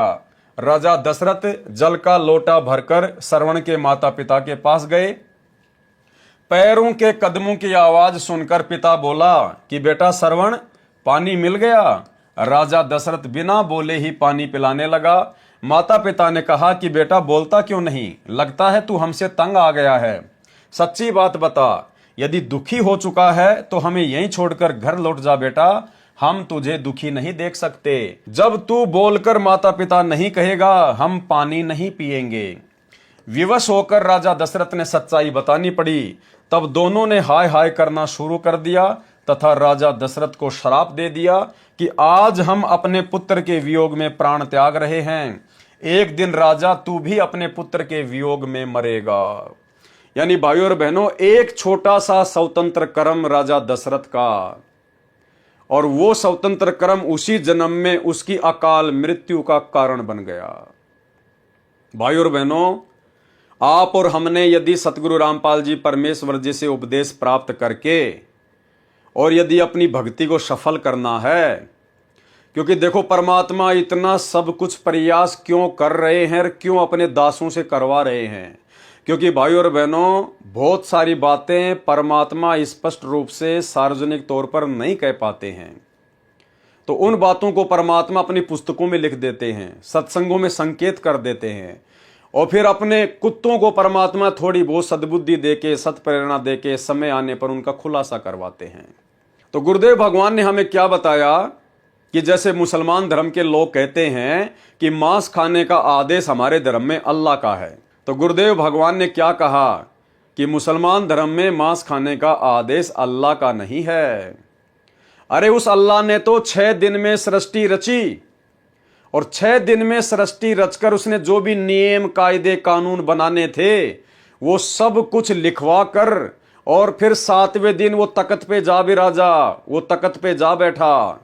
उसके बाद में यदि मांस खाने का आदेश कहीं से प्राप्त हुआ है, इस ब्रह्म के द्वारा यदि किसी में प्रवेश करके कोई आदेश दिया गया है, या किसी भूत या पितर के माध्यम से कोई आदेश दिया गया है, तो वो आदेश उस अल्लाह का आदेश नहीं है। अल्लाह ने तो 6 दिन में सृष्टि रची, अपना जो भी विधान बनाना था, संविधान बनाना था, उन्होंने वेदों के माध्यम से बना दिया, लिख दिया, जो कि सर्व मानव जाति के लिए हैं। क्योंकि जिस समय परमात्मा ने ब्रह्मा जी को वेद दिए थे उस समय कोई भी धर्म धरती पर नहीं था, कोई हिंदू मुसलमान नहीं था, सिख ईसाई नहीं था, तो वेद सर्व के लिए हैं। तो परमेश्वर ने 6 दिन में सृष्टि रच के सारा विधि विधान बना के कि तुम्हारे को क्या खाना है, क्या नहीं करना है, खाने के लिए क्या क्या आदेश दिया है, पेड़ पौधे, फल फ्रूट, साग सब्जी, छोटे छोटे पौधे, काजू किशमिश, सेव संतरा, ये सब कुछ परमेश्वर ने हमें खाने का आदेश दिया। मांस खाने का नहीं लिखा कहीं भी, ना बाइबल में, ना श्री कुरान शरीफ में। तो परमात्मा ने तो जो भी आदेश देना था वो 6 दिन में दे दा के 7वें दिन अपने सतलोक में चले गए, तख्त पर विराजमान हो गए। उसके बाद यदि किसी भी धर्म में कोई भी मांस खाने का आदेश है तो भाई वो काल के द्वारा जीवों को भ्रमित करने के लिए, वो किसी प्रेत के माध्यम से या स्वयं किसी में प्रवेश करके जीवों के कर्म फोड़ने के लिए, वो उस काल अर्थात शैतान के आदेश हैं। तो ठीक इसी प्रकार भाई और बहनों, वर्तमान में सतगुरु रामपाल जी परमेश्वर जी के सत भक्ति मार्ग में उनके परिवार के द्वारा जो गंदगी फैला दी गई है, हमने उसको इस प्रकार से समझना है। सतगुरु रामपाल जी परमेश्वर जी ने जो भी कुछ हमें बताना था, समझाना था, जो भी नियम और मर्यादा हमें बतानी थी, समझानी थी, परमात्मा ने हजारों सत्संगों के माध्यम से बता दिया, समझा दिया, पुस्तकों में लिख दिया। यानी उन्होंने अपना पूरा संविधान, पूरा विधान अपने सत्संगों में और अपनी पुस्तकों में हमें दे दिया है। उसके बाद उनके जेल जाने के बाद में जो भी आदेश संगत को दिए जा रहे हैं, जो उनके नियमों के विरुद्ध हैं, उनके सत्संगों के विरुद्ध हैं, जैसे राजनीति करना, राजनेताओं का समर्थन करना, संगत से वोट डलवाना, पार्टी विशेष को वोट डलवाना, जगह जगह आश्रम खोलना, आश्रमों में ज्योति और पाठ करवाना, भक्तों से रक्तदान और देह दान करवाना, भक्तों को जगत वालों की रैलियों में बैठाना, धरनों पे बैठाना, गुंडों की सीबीआई जांच का समर्थन करवाना, ज्योति और पाठ का पैसा लेना, कुपात्र होने के बावजूद। धनाना गांव में 50 लाख रुपए की लागत से बैडमिंटन का स्टेडियम बनवाना, धनाना गांव वालों के लिए बसें चलाना, एम्बुलेंस चलाना, गांव वालों के लिए भक्तों को मजदूर बनाकर रोडे ठीक करवाना, ये तमाम कर्म ये स्वतंत्र कर्म के तहत हैं। ये मनमाना आचरण है। सतलोक आश्रम मैनेजमेंट हरियाणा, ये सारे कुकर्म परमात्मा के विधान के विपरीत इन आश्रम मैनेजमेंट वालों में कुप्रेरणा करके, क्योंकि जब भगत की मर्यादा टूट जाती है, जब भगत गुरु को मानुष मानता है तो काल का दाव लगता है। तो जिस प्रकार मुसलमान धर्म में या हिंदू धर्म में उस शैतान ने, उस काल ने किसी प्रेत के माध्यम से या किसी अन्य में मुल्ला मौलवी के अंदर प्रवेश करके उस समाज को बिगाड़ दिया झूठे आदेश दे दे के, उसी प्रकार इस काल ने, इस शैतान ने, इस ब्रह्म ने सतगुरु रामपाल जी परमेश्वर जी के कलयुगी परिवार में प्रवेश करके या किसी अन्य भक्तों में कुप्रेरणा करके संगत से 2014 बरवाला कांड के बाद ये तमाम प्रकार के जो कुकर्म, जो भक्ति विरुद्ध कर्म करवाए गए हैं, ये सब के सब शैतान की प्रेरणा से है। गुरुदेव भगवान का कोई आदेश नहीं है, उनका कोई विधान नहीं है। उन्होंने जो कुछ कहना था, जो कोई आदेश देना था, उन्होंने नियम बताए हुए हैं। सत्संगों में सारी जानकारी दी हुई है, पुस्तकों में लिखा हुआ है। और उनकी पुस्तकों में और उनकी सत्संगों में कहीं भी राजनीति का कोई उल्लेख नहीं है कि भक्तों ने पार्टी विशेष को देखकर वोट देना चाहिए, या भक्तों ने राजनेताओं का कुत्ता बनकर उनका समर्थन करना चाहिए, या भक्तों ने राजनेताओं की रैलियों में धक्के खाने के लिए जाना चाहिए। गुरुदेव भगवान की किसी भी पुस्तक में, किसी भी सत्संग में कोई जिक्र नहीं है कि भक्तों ने रक्तदान करना चाहिए या देह दान करना चाहिए इस प्रकार से आश्रम में या फिर कैंपों में। गुरुदेव का कोई आदेश नहीं है किसी पुस्तक में, किसी भी सत्संग में कि भक्तों ने गुंडों की सीबीआई जांच का समर्थन करना चाहिए या 2-3% आरक्षण के लिए जगत वालों के साथ मिलकर सरकार का विरोध करना चाहिए। कोई आदेश नहीं गुरुदेव भगवान का कि मेरी गैर हाजिरी में सत्संग सुनने के लिए आश्रम में आना चाहिए, जबकि घर घर में आश्रम है। तो भाइयों और बहनों, ये तमाम प्रकार के कर्म स्वतंत्र कर्म हैं, ये क्रियावान कर्म हैं। और इस काल ने एक सोची समझी साजिश के तहत 25% कर्म करने की छूट, स्वतंत्रता इस जीव को इसीलिए दी है कि जब इसको कोई पूर्ण संत मिल जाएगा, सच्चा सतगुरु मिल जाएगा, मेरे जाल से बाहर निकलने की जानकारी देगा, भक्ति विधि देगा, तो मैं इनको स्वतंत्र कर्मों के माध्यम से विचलित करूंगा, भ्रमित करूंगा, कुप्रेरणा करके उन लोगों में जिन लोगों पर वो नादान संगत अंधविश्वास करती है। तो अंधविश्वास तो भगत ने करना चाहिए अपने गुरुदेव पर और अपने गुरुदेव की बातों पर, लेकिन संगत ने वर्तमान में अंधविश्वास कर लिया गुरुदेव के काल प्रेरित कलयुगी परिवार पर, अपने अपने नामदान संचालकों पर, कोऑर्डिनेटरों पर, जो किसी भी प्रकार की कोई भी मर्यादा में नहीं है। तो भाई और बहनों, स्वतंत्र कर्म क्या हैं ये समझ में आ जाना चाहिए। और वर्तमान में संत रामपाल जी की 90% संगत को काल ने स्वतंत्र कर्मों के माध्यम से ठगा है और वर्तमान में लगातार ठगने की दिशा में दौड़ रहा है। एक दिन राजा तू भी अपने पुत्र के वियोग में मरेगा, ये कहकर रो रो कर प्राण त्याग दिए। राजा दशरथ ने बहुत कहा कि मैं आपका पोषण करूंगा, नौकर नौकरानी सेवा में रख दूंगा, आप ऐसा न कहें और न मरें। परंतु कुछ ही घंटों में दोनों ने तड़प तड़प कर प्राण त्याग दिए, मर गए। उस कर्म का फल राजा दशरथ को उसी जीवन में भोगना पड़ा, क्योंकि वो राजा दशरथ का स्वतंत्र कर्म था। अरे भैया, वो तालाब राजा दशरथ के बाप का थोड़ी था। अरे वो जंगल में था, तो जंगल में जानवर कहां पिएंगे पानी? जंगली जानवर क्या आसमान में जाके पानी पी के आएंगे क्या? लेकिन ये राजा दशरथ का स्वतंत्र कर्म था। उसने अपनी तरफ से साधु संतों के लिए ये सोचा कि इस तालाब का पानी बहुत अच्छा है, कोई जानवर इसको गंदा ना कर दे, क्योंकि इन साधु संतों ने मुझे आशीर्वाद दिया, इन्होंने यज्ञ किया है, तब जाकर जो है मेरे ये रामचंद्र जो है ये पैदा हुआ है। तो उसकी मनमानी धारणा थी, उसकी मनमानी सोच थी, और उसी मनमानी सोच के तहत उसने मनमाना आचरण किया। उसने खुद जाकर तालाब पर पानी की रक्षा करने का ठेका लिया, जिम्मा लिया। वो उसका स्वतंत्र कर्म था, जिसके तहत श्रवण मारा गया। उनके माता पिता ने उसको श्राप दिया और उसी जन्म में उसी क्रियावान कर्म का, उसी स्वतंत्र कर्म का भोग राजा दशरथ को भोगना पड़ा। श्री रामचंद्र जी का बाप, अयोध्या का राजा, एक छोटे से स्वतंत्र कर्म के कारण, जो स्वतंत्र कर्म भक्ति विधान के विरुद्ध था, उसका भोग उसको भोगना पड़ा। अकाल मृत्यु को प्राप्त हुआ और भूत प्रेत की योनियों में गया, भूत प्रेत की योनियों में। उस कर्म का फल राजा दशरथ को उसी जीवन में भोगना पड़ा जो श्राप का प्रभाव था। श्री रामचंद्र जी जब वनवास को चले तो राजा दशरथ अपने महल की सबसे ऊंची छत अर्थात चौबारे पर चढ़कर देखता रहा। जब रामचंद्र जी कुछ ओझल हुए तो चौबारे की मंडेर पर खड़े हो गए, पंजों के बल एडी उठाकर खड़े होकर पुत्र को देखने लगे तो वहां से गिरकर मर गए। ये राजा दशरथ का प्रारब्ध कर्म नहीं था, यानी राजा दशरथ के द्वारा अपने महल की छत से नीचे गिरना और गर्दन टूटकर मरना, ये उसके भाग्य में लिखा हुआ नहीं था, ये उसका स्वतंत्र कर्म था। यदि वो उस तालाब पर जानवरों को भगाने के लिए या मारने के लिए वो संकल्प नहीं करता, जिम्मेदारी नहीं लेता, तो राजा दशरथ की इस प्रकार से मृत्यु नहीं होती। लेकिन उसकी एक छोटी सी गलती ने, उसके छोटे से स्वतंत्र कर्म ने उसी जन्म में उसको अकाल मृत्यु मरने पर विवश किया। और ठीक इसी प्रकार भाई और बहनों, हमने शिक्षा लेनी है इन सब बातों से।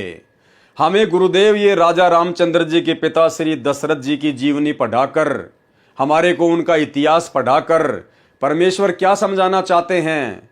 हमें राजा दशरथ से मतलब नहीं है, हमें श्री रामचंद्र जी से मतलब नहीं है, लेकिन उनकी गलतियों से, उस इतिहास से हम भक्तों ने शिक्षा लेनी है, सबक लेना है कि हम वर्तमान में भक्ति मार्ग पर स्वतंत्र कर्मों का सदुपयोग करना सीखें।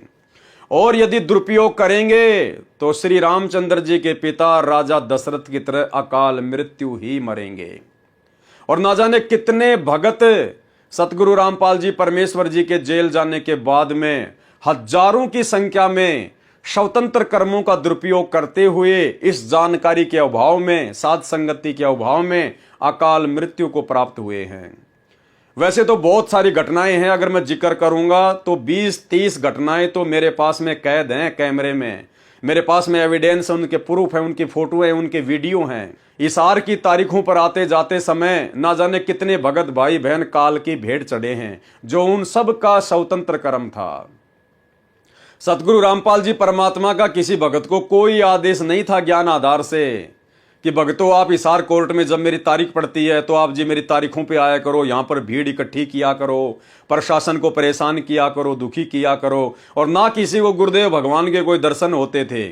ये सारा का सारा मनमाना आचरण था, सतलोक आश्रम मैनेजमेंट हरियाणा के द्वारा करवाया जाता था काल प्रेरणा से। ये स्वतंत्र कर्म था, ये वो 25% स्वतंत्र कर्मों के तहत मनमाना आचरण हो रहा था। और कई सैकड़ों की संख्या में भगत भाई बहन, कोई ट्रेन के नीचे कटकर, कोई भीड़ में, कोई अपने घर पर नहीं पहुंचा, कोई रास्ते में मर गया। ना जाने कितने भगत भाई बहन गाड़ियों से एक्सीडेंट हो के अकाल मृत्यु को प्राप्त हुए हैं। एक छोटा सा आपको एविडेंस देता हूं। इसी प्रकार सन 2018 में महाराष्ट्र के लातूर जिले से 2 मिनी बसें भरकर भक्तों की, जिनमें सतनामी भी थे, सारनामी भी थे, हरियाणा के हिसार में सतगुरुदेव भगवान की तारीख पर हिसार कोर्ट में जा रहे थे, सतलोक आश्रम मैनेजमेंट हरियाणा के कहने पर, अपने कोऑर्डिनेटरों के कहने पर। और वो बस सुबह दिन के 3 बजे यानी रात्रि में 3 बजे वो दोनों मिनी बस राजस्थान के नागौर जिले में रोड पर एक बैल आ जाने से एक्सीडेंट हो गई, टकरा गई, किसी खेजड़ी के पेड़ से जा टकराई। और भाई और बहनों, 13 भगतों की अकाल मृत्यु उस रोड एक्सीडेंट में हुई, जो महाराष्ट्र से आ रहे थे, जो अपने गुरुदेव की हिसार की तारीख पर जा रहे थे। तो ये उनका स्वतंत्र कर्म था, जो उन्होंने ज्ञान को आधार नहीं बनाया और अपने कोऑर्डिनेटर के कहने पर या गुरुदेव के कलयुगी परिवार के द्वारा जो मैसेज पीले पर्चे के माध्यम से डाले जाते हैं, केवल उन्हीं को आधार बनाकर ये उनका मनमाना आचरण था और अपने घर से निकल लिए। जबकि भक्तों का कोर्ट में क्या काम है? अरे कोर्ट में तो कानूनी कार्रवाई होती है, वहां तो वकीलों का और जजों का काम है। संगत को ABCD का पता नहीं है, तो संगत का वहां पे जाने का क्या काम था? अरे तुम्हारे गुरु कोई सामान्य व्यक्ति थोड़ी है, कोई सामान्य कोई संत थोड़ी है, स्वयं पूर्ण ब्रह्म परमात्मा है। तुम्हें विश्वास क्यों नहीं था भाई? घर बैठ के अपनी भक्ति करते, परमेश्वर अपने मिशन को पूरा करके अपने हिसाब से आ जाएंगे। और तुमने कौन सा हिसार की तारीखों पे जा जाके अपने गुरुदेव को हिसार जेल से बाहर निकलवा लिया भाई? जैसे कोरोना आया, सरकार ने डंडे दिखाए, तुम बड़े बड़े भगत जिनसे रहा नहीं जाता था गुरु दर्शनों के बिना, तुम लोग आज तक कभी हिसार की तारीखों में गए? अरे 4 साल हो गई, तुमने कभी दर्शन किया अपने गुरुदेव के हिसार की तारीखों पे जाकर? तो ये सारा का सारा पाखंड था, मनमाना आचरण था। इस काल ने स्वतंत्र कर्मों का दुरुपयोग संगत से करवाना था, गुरुदेव के बेटा बेटी भाई बंधु रिश्तेदारों को और इन स्वार्थी कोऑर्डिनेटरों को निमित्त बनाकर।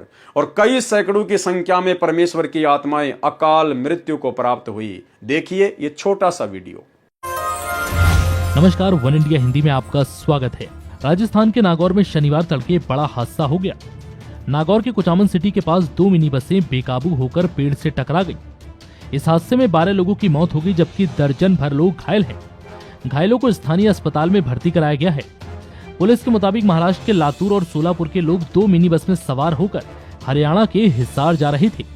बस किशनगढ़ हनुमानगढ़ मेगा हाईवे से कुचामन सिटी के पास से गुजर रही थी, तभी सामने लावारिस गौवंश आ गए। इन्हें बचाने की कोशिश में एक मिनी बस बेकाबू हो गई और सड़क किनारे खिजड़ी के पेड़ से जा टकराई। उसके पीछे चल रही बस भी बेकाबू हो गई और पेड़ से टकरा गई। वहीं इस दर्दनाक हादसे में एक बच्ची और 4 महिलाओं समेत 12 लोगों की मौत हो गई। वहीं दोनों बसों में सवार यात्रियों में से 10 लोग घायल हैं, जिनमें से 6 की हालत बेहद गंभीर बताई जा रही है। फिलहाल इस खबर में इतना ही। तमाम अपडेट्स के लिए बने रहिए वन इंडिया हिंदी के साथ। इसके बाद देखिए भाइयों और बहनों, ये छोटी सी न्यूज संत रामपाल जी की तारीख पर गया हुआ भगत हिसार में ट्रेन के आगे आ जाने से कटकर मृत्यु को प्राप्त हुआ। इसके अलावा मुंडका आश्रम की ये न्यूज देखिए। दिल्ली में जो मुंडका आश्रम खोला गया है गुरुदेव के कलयुगी परिवार के द्वारा धार्मिक धंधे के लिए, उस आश्रम में भक्तों को नीचे टैंक की सफाई करने के लिए उतारा गया, 3 भक्तों को, जिसमें 2 भगत उस टैंक में जहरीली गैस से दम तोड़कर मर जाते हैं। यह मनमाना आचरण था, यह स्वतंत्र कर्म का दुरुपयोग था। ऐसी ऐसी ना जाने भाइयों और बहनों सैकड़ों प्रकार की न्यूज भक्तों की अकाल मृत्यु की स्वतंत्र कर्मों के दुरुपयोग के कारण, मैनेजमेंट के कहने पर, मनमाने आचरण के कारण रोजाना आती ही रहती थी। और वर्तमान में इन्होंने अपने धार्मिक धंधे के लिए जितने भी सतलोक आश्रम खोल रखे हैं, इन आश्रमों में जब ये भंडारे वगैरह का आयोजन करते हैं तो ना जाने कितने भगत बेचारे आते जाते समय अकाल मृत्यु को प्राप्त होते हैं, एक्सीडेंट में मारे जाते हैं। तो भाइयों और बहनों, ये काल का बहुत भयंकर षड्यंत्र है, बहुत बड़ा जाल है। परमात्मा की दया हुई जो सत्सेवक भाई बहन इनके षड्यंत्र में नहीं फंसे, गुरुदेव भगवान ने हमें बचा लिया, अन्यथा आज आप और हमारी भी वही दुर्गति होती। और दूसरी तरफ भाइयों और बहनों, जब से इन्होंने अपने धार्मिक धंधे के लिए आश्रम शुरू किए हैं और वहां भक्तों ने आना जाना शुरू किया है, उससे पहले हम भाई बहनों ने साध संगतियां शुरू कर दी थी। सैकड़ों की संख्या में बड़ी बड़ी साध संगतियां हुई, हजारों हजारों भगत आया करते थे। आज तक का इतिहास गवाह है, एक भी भगत की उंगली का नाखून तक भी गुरुदेव भगवान ने नहीं उतरने दिया। कोई भी सत्सेवक अकाल मृत्यु को प्राप्त नहीं हुआ, अकाल मृत्यु को प्राप्त नहीं हुआ। क्यों? क्योंकि हम जो स्वतंत्र कर्म कर रहे थे वो ज्ञान को आधार बनाकर और परमेश्वर के भक्ति विधि विधान अनुसार कर रहे थे, जिसका परिणाम भी अच्छा ही निकलना था। तो भाइयों और बहनों, ये हमने ध्यान रखना है। ये राजा दशरथ का प्रारब्ध कर्म नहीं था, उसकी जो मृत्यु हुई थी वो उसकी अकाल मृत्यु थी, स्वतंत्र कर्म का नतीजा था। श्रवण तथा उसके माता पिता के श्राप से राजा दशरथ की दुर्घटना के कारण अकाल मृत्यु हुई थी, जिस कारण से भूत पितर योनि को प्राप्त हुए श्री रामचंद्र जी के पिता, जिसको पूरा हिंदू समाज अपना भगवान मानता है, परमात्मा मानता है, श्री रामचंद्र जी को।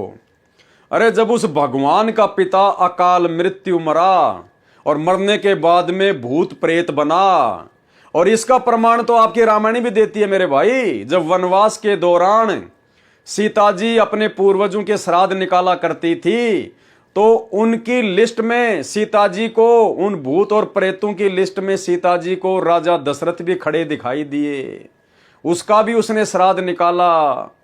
तो जब भगवान श्री रामचंद्र जी का पिता ही भूत बना घूम रहा है, तो वर्तमान में ये जो श्राद्ध निकालते फिरते हैं हमारे आम भगत भाई बहन, इन नकली पंडितों के कहने से, नकली धर्म गुरुओं के भरमाने से, अरे तुम्हारे माता पिता का कहां से उद्धार हो जाएगा श्राद्ध निकालने से?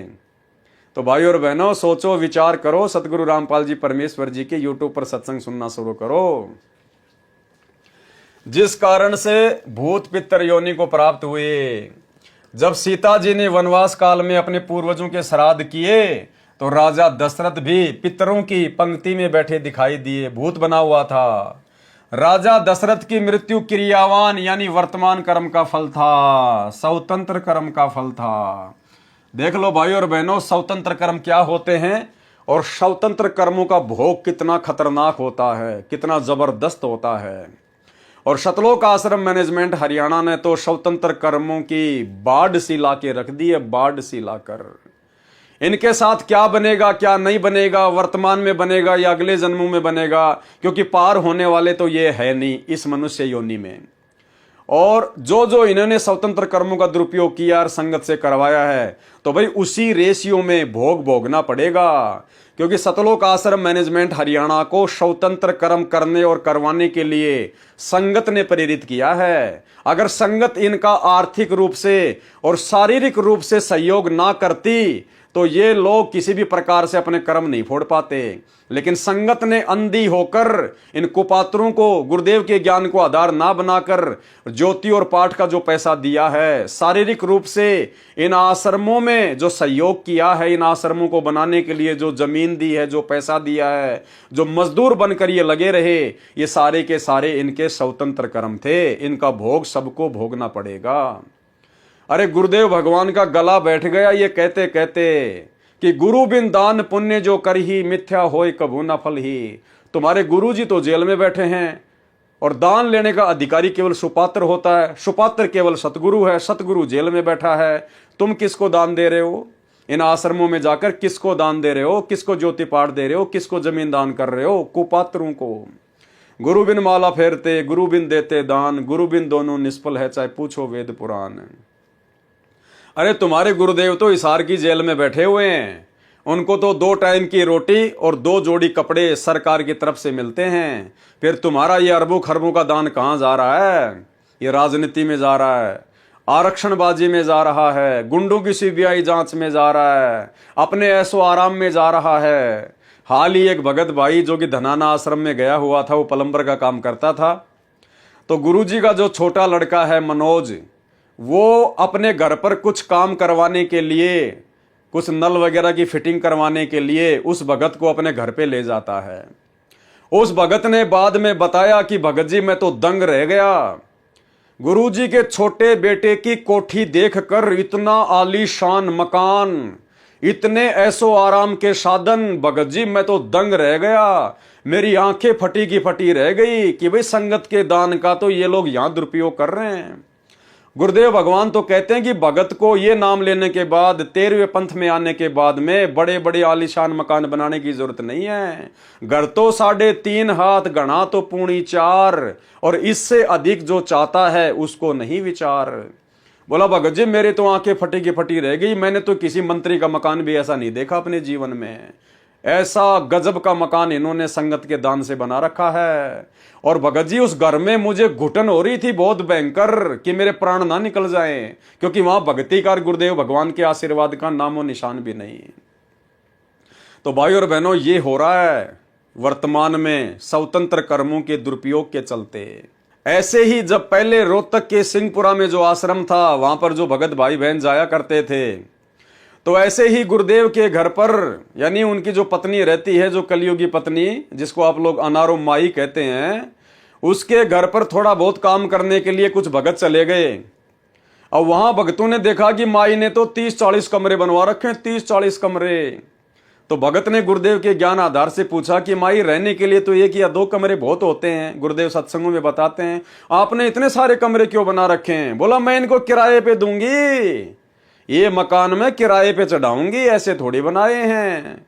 तो भाई और बहनों, ये पूरा का पूरा काल का षड्यंत्र आप लोगों को मोरा बनाकर आपकी मर्यादा तोड़वाने के लिए और आप भाई बहनों की भक्ति को बर्बाद करवाने के लिए स्वतंत्र कर्मों के दुरुपयोग के तहत काल के द्वारा गुरुदेव के कलयुगी परिवार को निमित्त बनाकर करवाए जा रहे हैं। सावधान हो सको तो हो लेना।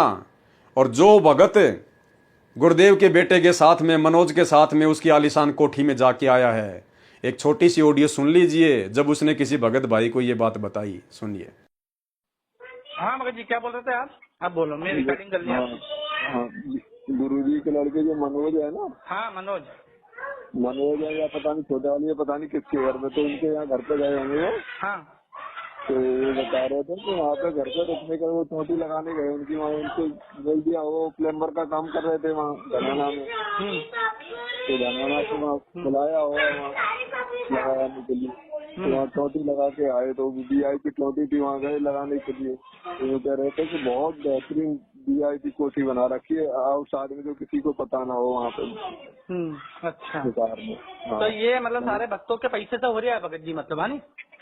वो कर क्या रहे हैं, सारे भक्तों के पैसे चाहिए और चीजें क्यों हैं। हाँ समझे? तो वो वहाँ अंदर गए, बता रहे नौकर है, वहाँ रुकने का नाम नहीं ले रहा था, इतनी घुसमती हो रही थी। और बाप रे। हाँ तो वो तो ऐसा ही रहेगा भगत जी। देखो देखो ये क्या, ये सारे भक्तों का पैसा है। नहीं, और वो भगत तुम्हारे उधर के इधर रतलाम के ही थे भगत, वो हमारे यहाँ इनकी रिश्तेदारी है उनकी, तो अच्छा। हाँ तो वो आते रहते जानते हैं। अब मैं करूँ अभी देर से बात। अच्छा। तो बता रहे कि वहाँ मतलब किसी को बताना मत इस बारे में। हाँ नहीं, मेरे को नहीं बताओ, मेरे को क्या करना भगत जी। नहीं, वो हमसे कह रहे थे कि किसी को बताना मतलब उनके घर पे VIP ये सारा कुछ 25-25 लाख रुपए की गाड़ी लेने के आती और भी कॉल करवाने के लिए, सब क्या है, कहाँ का पैसा है, सारा मैनेजमेंट का क्या था, सब भक्तों का पैसा है। अब भगत जी आप समझो, देखो इस चीज को, देखो क्या हो रहा है ये बताओ अब मेरे को। बिल्कुल हम समझ रहे हैं सब बात। फिर इन कार कोठियान के सिर में मारेगा, सारी उम्र खोदी इन कोठी बनाने में, कार खरीदन में, और कल मृत्यु हो जा, गधा बना फिर कुत्ता बन के अंडे सैर से पट्टे करता। तो ये हमने ज्ञान नहीं था, हम देखा लाएंगे। राजा दशरथ की मृत्यु क्रियावान यानी वर्तमान कर्म का फल था। दूसरा उदाहरण क्या दिया गुरुदेव ने, राजा द्रुपद की पुत्री द्रौपदी, वैसे उसका नाम कृष्णा था। राजा द्रौपद की बेटी होने के कारण द्रौपदी नाम से प्रसिद्ध हुई।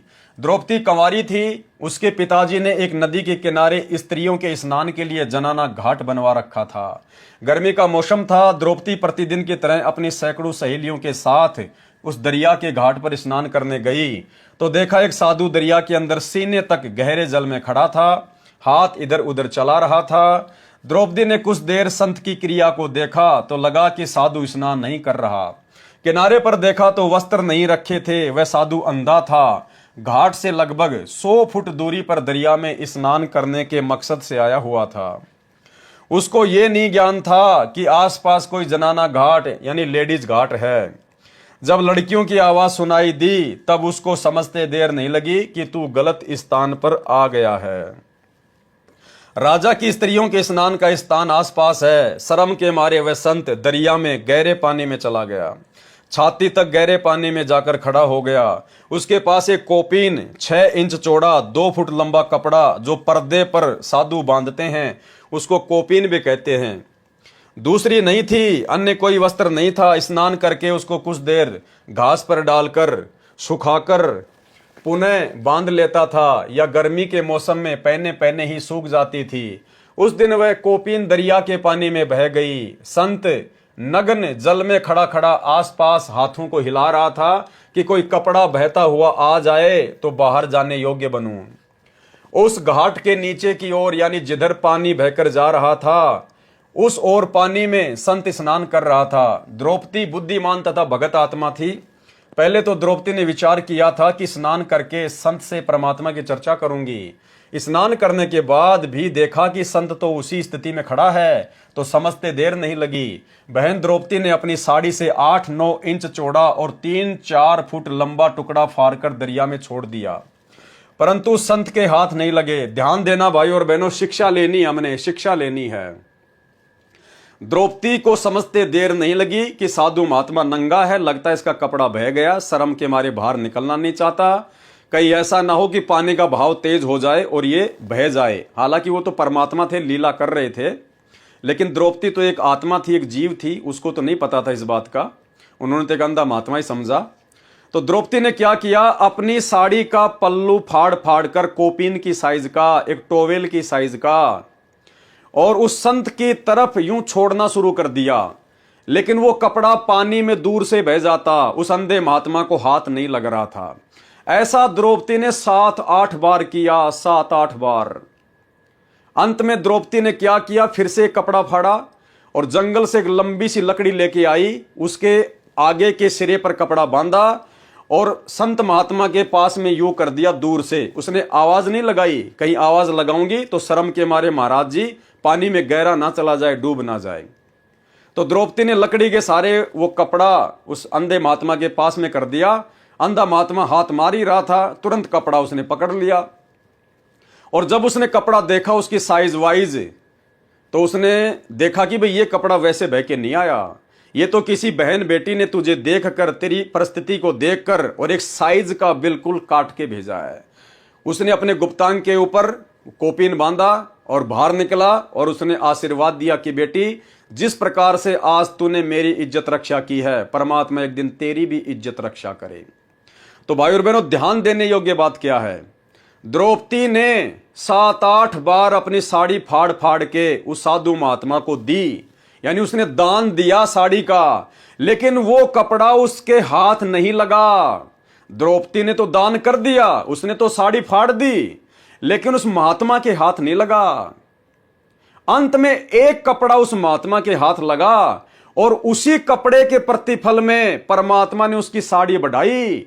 जबकि द्रौपदी ने तो 8-9 कपड़े और भी दान किए थे, लेकिन वो उस संत के हाथ नहीं लगे, इसलिए वो दान में नहीं गिना गया। पहले आप एक छोटा सा सत्संग सुनिए भाई और बहनों, इससे आपको समझ में आ जाएगा। और वर्तमान में जिस प्रकार से ये संगत गुरुदेव भगवान के जेल में रहते सहते जो ज्योति पाठ और दान का पैसा इन आश्रमों में दे रही है, गुरुदेव के कलयुगी परिवार को दे रही है, इन कोऑर्डिनेटरों को दे रही है, ये द्रौपदी की कहानी परमात्मा ने संकेत में इसीलिए बताई है कि समय आने पर मेरे बच्चे इसके ऊपर ज्ञान चर्चा करें, विचार करें कि हम क्या कर रहे हैं। तो आज आपके गुरुजी तो जेल में बैठे हुए हैं, आप किसको ज्योति पाठ और दान का पैसा दे रहे हो? आपके गुरुजी के हाथ तो कुछ भी नहीं लग रहा। अरे द्रौपदी ने तो 8-9 बार साड़ी फाड़ी थी, अंधे महात्मा के हाथ नहीं लगी। जो टुकड़ा उस अंधे महात्मा के हाथ लगा, केवल उसी के प्रतिफल में उसने आशीर्वाद दिया था। इसीलिए गुरुदेव भगवान ने हमें समझाया कि गुरु बिन दान पुण्य जो करही, मिथ्या होए कबू न फल ही। गुरु बिन माला फेरते, गुरु बिन देते दान, गुरु बिन दोनों निष्फल है, चाहे पूछो वेद पुराण। तो भाई द्रौपदी की तरह वर्तमान में भक्तों का दान गुरुजी के हाथ नहीं लग रहा, ये तो गुरुजी के कलयुगी परिवार के हाथ लग रहा है, उनको पात्रों के हाथ लग रहा है। और उनको पात्रों ने आपके दान धर्म का दुरुपयोग करने में कोई कसर नहीं छोड़ रखी। 50-50 लाख का खेल का स्टेडियम, गुरुजी तो ताश भी खेलने के लिए मना करते हैं, सहयोग भी नहीं करना। फिर तुमने धनाना गांव वालों के लिए 50 लाख का बैडमिंटन का स्टेडियम क्यों बनवाया? धनाना गांव वालों के लिए एम्बुलेंस चला दी, बसें चला दी। धनाना आश्रम में तुम 3 एकड़ जमीन में हॉस्पिटल खोल रहे हो, तुम्हारी बुद्धि भ्रष्ट हो गई है। ये भगवान तो अपनी भक्ति से जिन लोगों को हॉस्पिटल से जवाब मिल जाता है उनका रोग काटते हैं, और तुम उसी संत के नाम से उसकी संगत का दान और समय बर्बाद करते हुए आश्रम में ही हॉस्पिटल का काम शुरू कर दिया।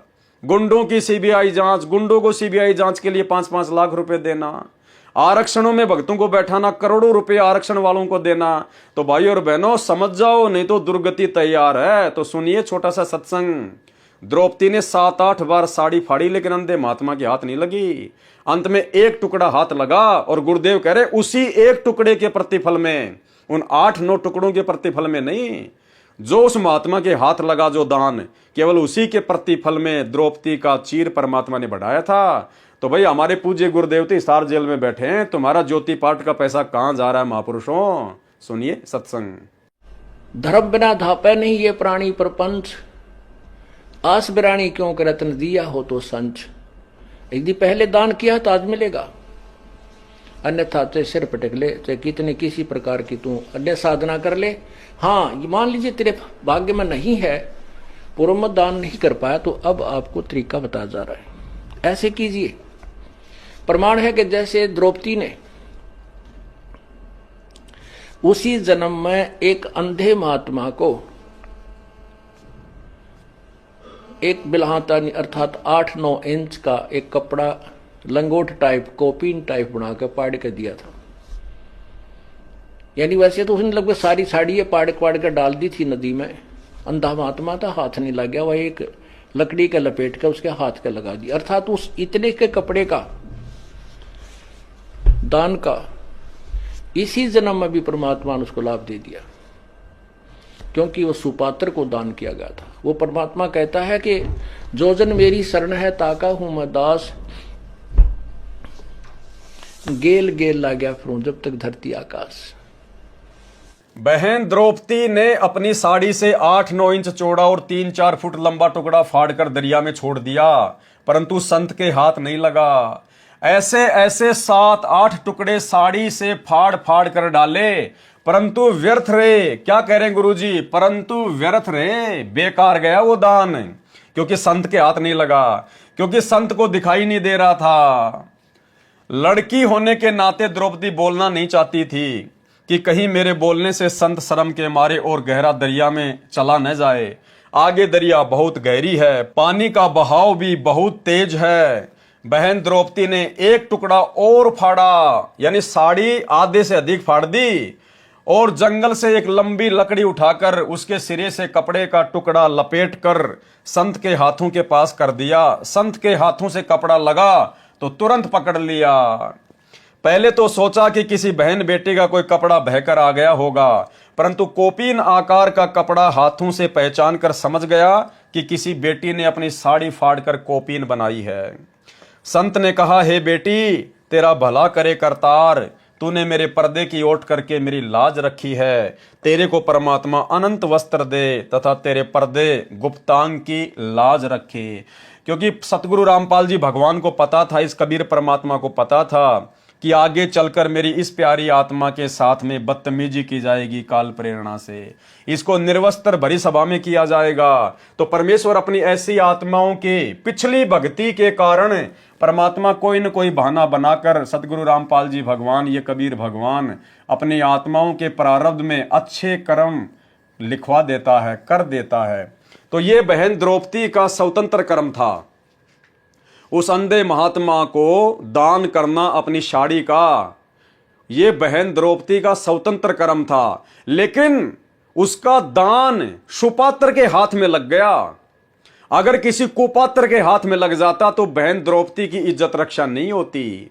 वो कुपात्र क्या करता, फिर बाहर निकलकर अपना सुल्फा भरता और वही पीता, या आन उपासना कर रहा होता।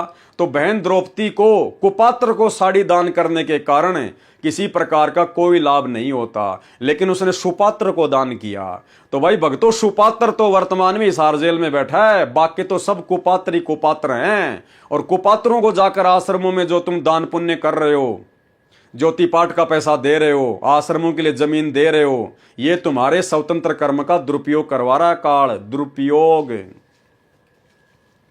साधु बोले सहज सुभाए, साधु का बोला मिथ्या न जाए। यानी जो पूर्ण संत होता है, जो पूर्ण सतगुरु होता है, वो अगर नॉर्मल भी कोई बात बोल दे, आपस में बैठा बैठा या हंसी मजाक में या जैसे भी है, अगर कोई भी बात बोल देता है तो परमात्मा कहते हैं साधु का वचन कभी झूठा नहीं जाता है। साधु बोले सहज स्वभाव, साधु का बोला मिथ्या ना जाए। संत वचन पलटे नहीं, चाहे पलट जाए ब्रह्मांड। जो सच्चा संत होता है, सच्चा सतगुरु होता है, उसका वचन कभी खाली नहीं जाता। विचार करने की बात है, राजा की लड़की के साथ तो 2-4 नौकरानी भी होती हैं।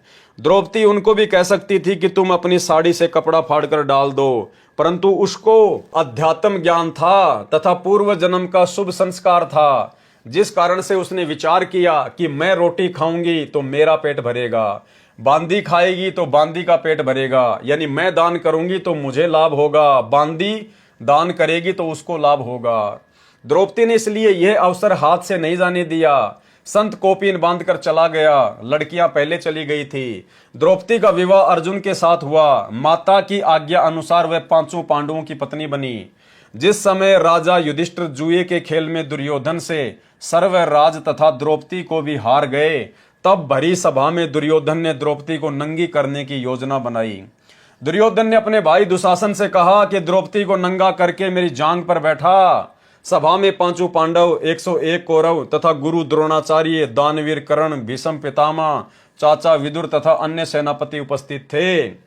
दुर्योधन का आदेश पाकर दुशासन द्रौपदी की साड़ी का पल्ला पकड़कर साड़ी उतारने लगा। द्रौपदी ने पहले तो अपने 5 पतियों की ओर देखा, वे जुए में हार चुके थे, मर्यादा में बंधे थे। नीचे गर्दन कर ली, देखा तक नहीं। अन्य उपस्थित महानुभावों की ओर देखा और रक्षा की प्रार्थना की, परंतु वे दुर्योधन का मलिन अन्न खाकर मलिन आत्मा हो चुके थे। उस सभा में एक संत विदुर जी विराजमान था, जो इंसान बीज था। विदुर जी खड़ा हुआ और दुर्योधन से कहने लगा कि हे दुर्योधन, आप किसकी बेइज्जती कर रहे हो? आपका एक कुल, एक परिवार है, जनता कहेगी कि अपनी इज्जत आप ही खराब कर दी। कुछ विचार से काम लो, अहंकार में अंधा न हो। यह बात सुनकर दुर्योधन अपने चाचा विदुर को बुरा भला कहने लगा कि तू गुलाम सोच का व्यक्ति है, तू तो बांदी नौकरानी का पुत्र है, तू तो पांडवों का सदा ही पक्ष लेता आ रहा है। ये सुनकर भीष्म पितामह, गुरु द्रोणाचार्य तथा कर्ण मुस्कुराए। अब देखना भाइयों और बहनों इनके साथ में क्या बनेगी। भीष्म पितामह, गंगा पुत्र गुरु द्रोणाचार्य और ये सूर्य पुत्र कर्ण। दुर्योधन ने उठकर अपने चाचा के मुख पर थप्पड़ मारा, विदुर सभा छोड़कर चला गया। भाई एक सच्चे न्यायकारी व्यक्ति का, एक सच्चे भगत का यही होता है, या तो सभा में बैठो मत, अगर सभा में बैठो तो सच को सच कहो, चाहे कीमत कोई भी क्यों ना चुकानी पड़े। और यदि आपकी बात को कोई नहीं मानता है तो सभा को त्याग कर चल देना चाहिए, अन्यथा दोषी बन जाओगे। भीष्म पितामह, द्रोणाचार्य या कर्ण में से कोई एक भी खड़ा होकर यह कह देता कि दुर्योधन तुम भाई भाई कुछ भी करो, परंतु सभा में अबला के साथ दुर्व्यवहार ठीक नहीं, यह क्षत्रिय धर्म के विरुद्ध है, तो कौरवों की क्या मजाल थी कि वे द्रौपदी के चीर को हाथ लगा दें। उन्होंने कुछ भी प्रतिक्रिया नहीं की, सभा में बैठे रहे। पाठक जन विचार करें भाई और बहनों, भीष्म पितामह, द्रोणाचार्य और कर्ण इतने जबरदस्त योद्धा थे, सूरवीर थे। गुरुदेव भगवान कहते हैं उनमें से अगर एक भी खड़ा होके कह देता कि नालायको तुम ये क्या कर रहे हो, अरे एक ही परिवार के भाई बंधु और अपनी इज्जत को उछाल रहे हो तुम, अगर एक भी खड़ा होके हिम्मत कर लेता, दुर्योधन की औकात नहीं थी। ठीक इसी प्रकार भाई और बहनों, साध संगतियां जो गुरु महिमा के अंतर्गत होती हैं, हम किसी का कोई बुरा नहीं कर रहे थे, हम कोई भक्ति मर्यादा विरुद्ध कार्य नहीं करते, अपने गुरु को भोग लगाते हैं, गुरु की महिमा करते हैं, ज्ञान आधार से चर्चा करते हैं, भाई बहनों को समझाने के लिए संगत में काल प्रेरणा से जो गलतियां काल करवाता है उनकी जानकारी देते हैं। और हमारे तो वीडियो सार्वजनिक होते हैं, हर साथ संगति का वीडियो या तो हम लाइव चलाते थे या फिर उसके बाद में फेसबुक और यूट्यूब पर वीडियो बना बना के डाले जाते हैं। कोई माई का लाल एक भी पॉइंट उनमें गलत साबित नहीं कर सकता, जितनी हमारी बुद्धि ने काम किया, बाकी हम भी जीव हैं। इसके बावजूद सतलोक आश्रम मैनेजमेंट हरियाणा के द्वारा, गुरुदेव के परिवार के द्वारा हम लोगों को मारा गया, पीटा गया, बदतमीजियां की गई, झूठे मुकदमे लगाए, जेल में डलवाए। और ये जितने भी स्टेट कोऑर्डिनेटर थे, जितने भी बड़े बड़े जो ये महापुरुष हैं, बड़े बड़े सेवादार हैं, ये सब भीष्म पितामह, कर्ण और द्रोणाचार्य की तरह नाटक देख रहे हैं, खुश हो रहे हैं कि हो गई पिटाई, हो गई जेल, उसको हो गई साथ संगति बंद, हमने साथ संगति कैंसिल करवा दी। भीष्म पितामह, कर्ण और द्रोणाचार्य की तरह ये बड़े बड़े स्टेट कोऑर्डिनेटर, बड़े बड़े सेवादार सतगुरु रामपाल जी परमेश्वर जी के काल प्रेरित कलयुगी परिवार का मलिन अन्न खाकर इनकी आत्मा मलिन हो चुकी है। भाई और बहनों, अगर इनमें से अगर 2-4 कोऑर्डिनेटर भी अगर हिम्मत कर लेते ना, स्टेट कोऑर्डिनेटर 2-4 भी अगर ज्ञान को आधार बनाकर, अगर जरा भी कॉमन सेंस को यूज करके कि भाई चलो ठीक है कुछ भी है, लेकिन वो कर तो गुरु महिमा रहे हैं, अरे वही गुरु जी का ज्ञान बता रहे हैं, गुरु जी के सत्संगों पे चर्चा कर रहे हैं, गुरु जी को भोग लगा रहे हैं, फिर उन्हें क्यों परेशान किया जाता है। आज समाज के अंदर बालाजी के, हनुमान जी के, माता जी के, शंकर जी के लाखों मंदिर हैं। कोई तो अपना कोई मंदिर पूजता है, कोई अपनी साधना कैसे करता है। क्या कोई दूसरा व्यक्ति ये आके कहता है कि भैया मैं तो दक्षिण मुखी हनुमान जी को पूजता हूं और तू ये उत्तर मुखी हनुमान जी को क्यों पूज रहा है? क्या वो लड़ाई झगड़ा करते हैं? क्या वो मारपीट करते हैं? एक ही हनुमान जी की पूजा कई प्रकार से होती है, लेकिन कोई किसी को आपत्ति नहीं है, कोई किसी को दिक्कत नहीं है, जो जैसा करेगा अपना पाएगा। लेकिन इन लोगों को आपत्ति क्यों हुई? क्योंकि इनका धार्मिक धंधा धीरे धीरे बंद होने की कगार पे आ गया, क्योंकि इन्होंने संत रामपाल जी के भक्ति मार्ग को धार्मिक धंधा बना लिया। उनके बेटा बेटी, भाई बंधु, रिश्तेदारों ने, इन कोऑर्डिनेटरों ने।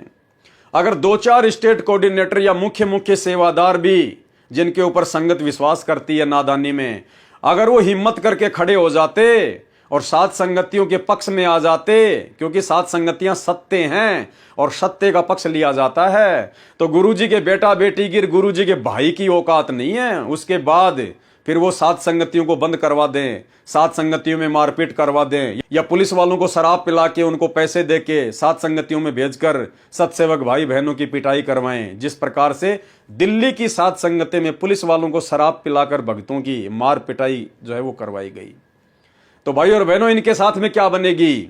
अरे चलो, भीष्म पितामह, द्रोणाचार्य और कर्ण को तो ये तत्व ज्ञान नहीं था भाई, लेकिन तुम्हारे को तत्व ज्ञान देने में गुरुदेव ने कौन सी कमी छोड़ दी?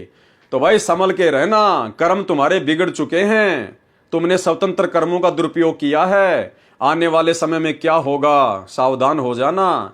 और आने वाले समय में फिर भीष्म पितामह, द्रोणाचार्य और कर्ण के साथ क्या हुआ, और फिर उसका क्या कारण बताया गुरुजी ने कि इन ऐसे ऐसे महापुरुषों की दुर्गति क्यों हुई।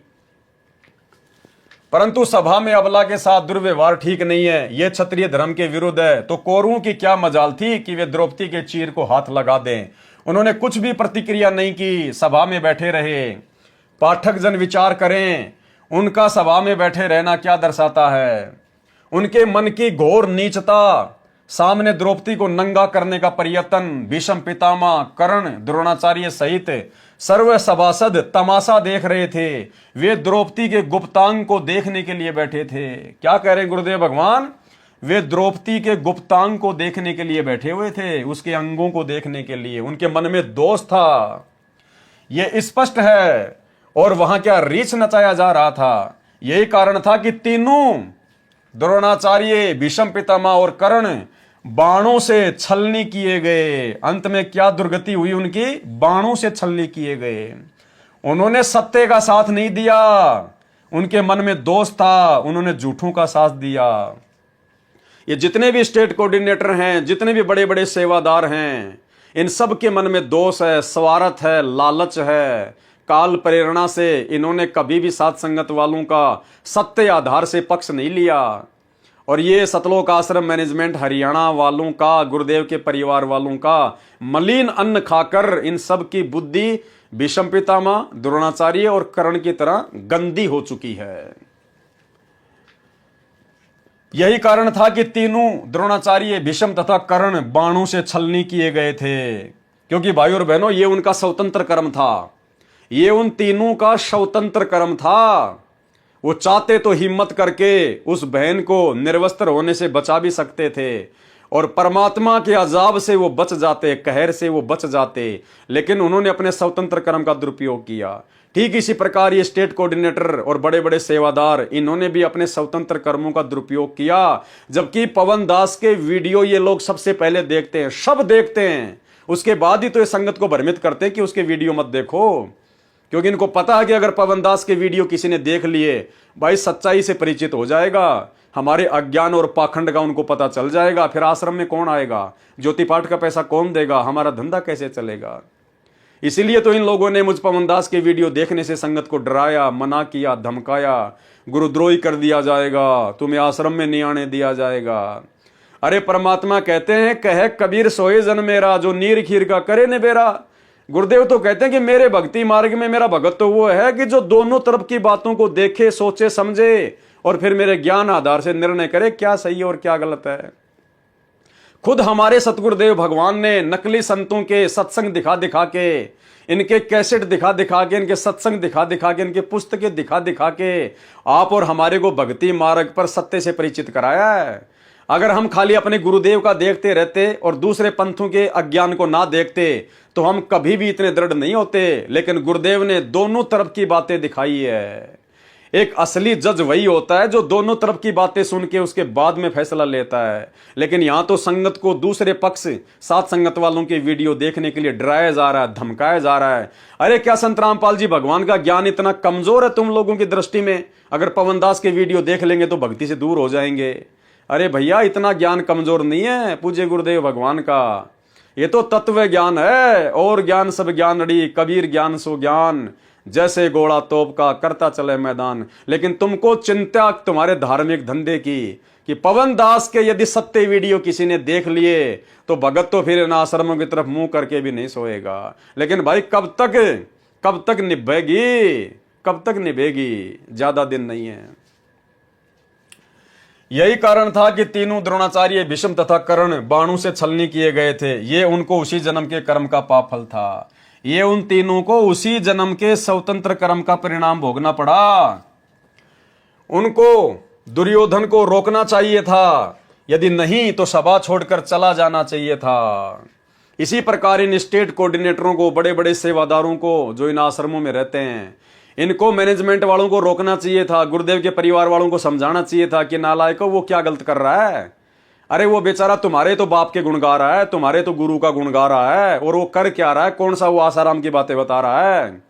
और फिर भी यदि वो नहीं मानते तो ठोकर मार देनी चाहिए थी ऐसे स्टेट कोऑर्डिनेटर के जो है पद को, ऐसे स्टेट कोऑर्डिनेटर के पद को ठोकर मार देनी चाहिए थी कि थूकता हूं तेरे स्टेट कोऑर्डिनेटर के पद पे, पकड़। भक्ति करने के लिए आए हैं, गुलामी और चापलूसी के लिए नहीं आए। गुरुजी पार करेंगे, तुम पार नहीं करोगे। हम तो सत्य के साथी हैं, और सत्य चाहे तुम्हारे साथ में हो चाहे साथ संगति में हो, हम तो भाई सत्य के साथी हैं, क्योंकि हमारा पिता सत्संगी है। जब हमारा बाप सत्य का साथी है तो हम तुम जैसे झूठों का साथ क्यों दें। लेकिन इन्होंने तो उल्टा उनके कुकर्मों में बढ़ चढ़ के सहयोग किया, बढ़ चढ़ के सहयोग किया, और वर्तमान में भी कर रहे हैं, और बेचारी भोली भाली संगत के तेजी से कर्म फुड़वा रहे हैं। यदि नहीं तो सभा छोड़कर चला जाना चाहिए था, तब वे पाप के भागी नहीं बनते। और आगे क्या बताया गुरुदेव ने, जो अधिकारी है और अपने कर्तव्य से गिरता है वह महापाप का भागी होता है। ये जितने भी स्टेट कोऑर्डिनेटर हैं ये सब एक प्रकार से अधिकारी हैं, पूरे स्टेट की संगत इनके पीछे लगी हुई है। नादानी में इनके एक आदेश की प्रतीक्षा में चाहे संगत से कुछ भी कुकर्म करवा लो, तो ये लोग अधिकारी हैं वर्तमान में। और अधिकारी व्यक्ति यदि इस प्रकार से अपने अधिकार का दुरुपयोग करता है तो गुरुदेव कहते हैं महापाप का भागी होता है, वह महापाप का भागी होता है। द्रौपदी ने देखा कि सांसारिक सहारा तो नकली निकला, तब सबकी आशा त्याग कर परमात्मा की आशा लगाई। तो परमेश्वर ने, कौन से परमेश्वर ने? सतगुरु रामपाल जी परमेश्वर ने, इस कबीर भगवान ने। तो परमेश्वर ने उस अंधे महात्मा को दिए चीर के लीर टुकड़े के प्रतिफल में, और साधु के आशीर्वाद के प्रताप से द्रौपदी का चीर अनंत कर दिया। दुशासन में 100 हाथियों जितनी शक्ति थी, द्रौपदी तो उसके सामने कमल की फूल थी। दुशासन का पसीना छूट गया, साड़ी को खींचते खींचते थक गया, साड़ी का ढेर लग गया, परंतु अंत नहीं आया। तब द्रौपदी को श्री कृष्ण जी ने बाद में बताया कि यह तो तेरा चीर बड़ा है ना, ये उस अंधे महात्मा को दिए कपड़े का फल है जो तूने विवाह से पहले दरिया में स्नान करते समय दिया था। एक चीर के कारण मेरा बढ़ गया चीर अपार। चीर यानी वो कपड़े का टुकड़ा। द्रौपदी ने फिर क्या कहा कि एक चीर के कारण मेरे बढ़ गए चीर अपार, जो मैं पहले जानती तो देती सब कुछ वार। अगर मुझे पहले पता होता कि ये अंधा महात्मा इतनी बड़ी शक्ति है और इसको दिया गया दान आगे चलकर इतना बड़ा लाभ देगा, तो द्रौपदी कहती है साड़ी क्या, मैं तो अपना सब कुछ वार देती, धन दौलत वगैरह सब कुछ। तो भाई और बहनों, द्रौपदी को तो बहुत लेट जाकर इस बात का पता चला, बाद में उसके हाथ से मौका छूट गया। लेकिन आप और हमारे सामने तो वर्तमान में वही महात्मा जिसने अंधे महात्मा का रोल किया, वही कबीर परमात्मा सतगुरु रामपाल जी वर्तमान में हमारे समक्ष प्रकट हैं। द्रौपदी के हाथ में तो बाद में मौका नहीं रहा, लेकिन आज आप और हमारे पास में तो मौका है। लेकिन ये मौके का फायदा हमने बहुत सोच समझ के उठाना है। वर्तमान में काल इसका दुरुपयोग करवा रहा है। गुरु भगवान बैठा जेल में और काल बाहर इनको पात्रों को ज्योति पाठ और दान का पैसा जो है दिलवा रहा है, और ये भक्तों के कर्म फोड़ रहे हैं सारे उल्टे काम करके। आप लोगों से कुछ भी नहीं छुपा हुआ है। तो अपने गुरुदेव भगवान को साक्षात जो दान दिया जाता है, या गुरुदेव के मुख कमल से सुनकर आमने सामने जो दान दिया जाता है, वो होता है सुपात्र को दिया हुआ दान। वो दान फिर इतना काम करता है कि एक लीर के कारण मेरे हो गए चीर अपार, और जो मुझे पहले पता होता मैं देती सब कुछ वार। तो कुछ भी वारो भक्ति मार्ग में, ज्ञान को आधार बनाकर सुपात्र के ऊपर वारो। अपने गुरुदेव भगवान के आने के बाद में इनके चरणों में अपना सब कुछ जो चाहो न्योछावर कर देना, लेकिन इनकी गैर हाजिरी में काल प्रेरणा से नादानी मत करना। कुपात्रों को, इनके परिवार को ज्योति पाठ और दान का पैसा मत देना। उनके कुकर्म भी आप लोगों के सामने हैं, सामने।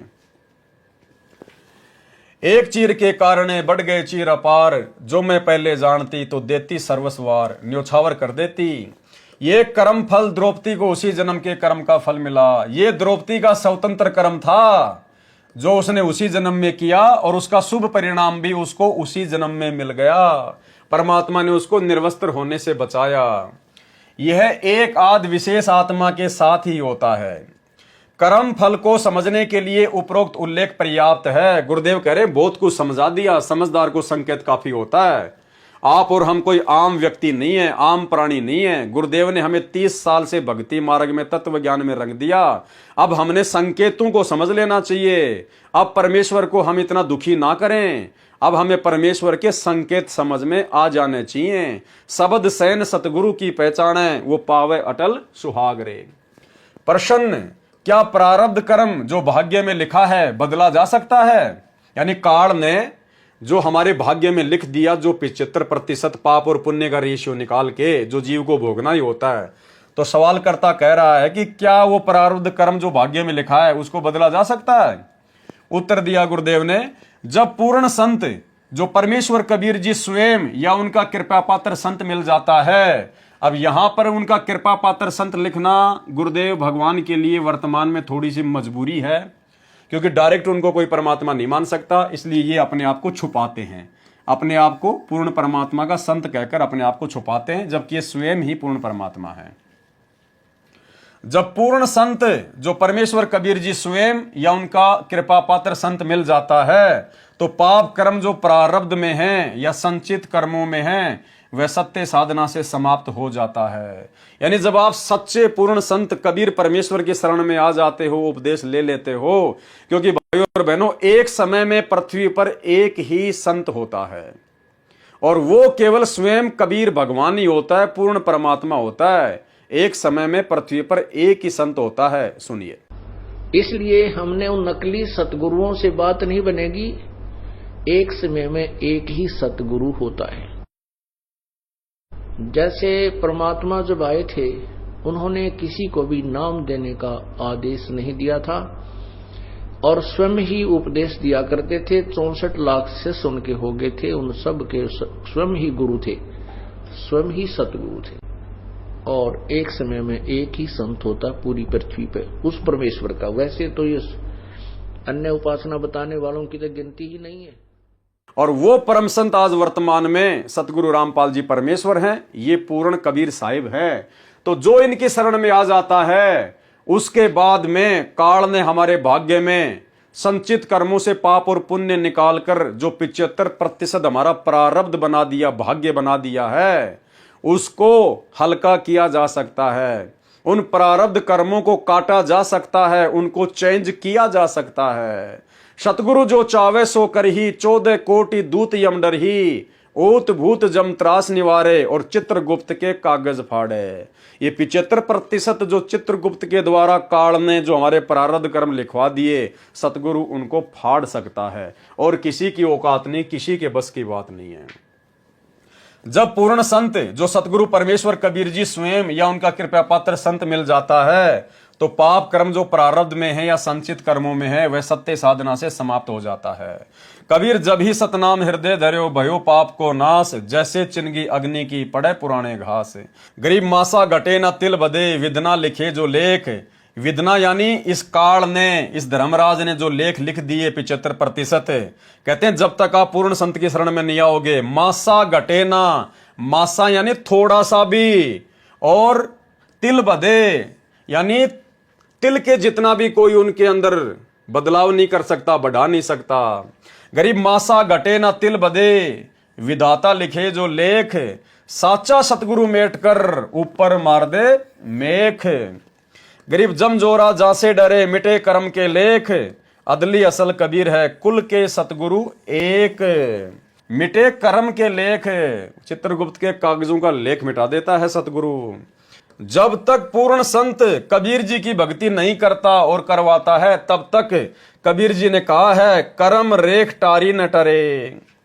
वशिष्ठ मुनि से त्रिकाल योगी, सोध के लगन धरे, सीता हरण मरण दशरथ का, बण बण राम फिरे। भावार्थ, ऋषि वशिष्ठ जी राजा जनक के कुल गुरु थे। वे त्रिकालदर्शी, भूत भविष्य तथा वर्तमान की जानने वाले माने जाते थे। उन्होंने जनकपुरी में राम सीता के विवाह को 3 दिन आगे कर दिया था। बारात वहीं रुकी रही थी।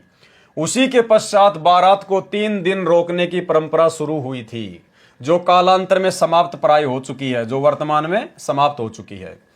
इसलिए विवाह का लगन 3 दिन आगे किया था। ऋषि ने कारण बताया था कि यह मुहूर्त ठीक नहीं है, 3 दिन बाद शुभ लगन मुहूर्त है, शुभ लगन में किए विवाह से बच्चों के गृहस्थ जीवन में कोई आपत्ति नहीं आएगी, सुखी जीवन व्यतीत करेंगे। श्री रामचंद्र जी तथा सीता जी का विवाह ऋषि वशिष्ठ जी के बताए अनुसार शोध कर किए गए मुहूर्त में किया गया था।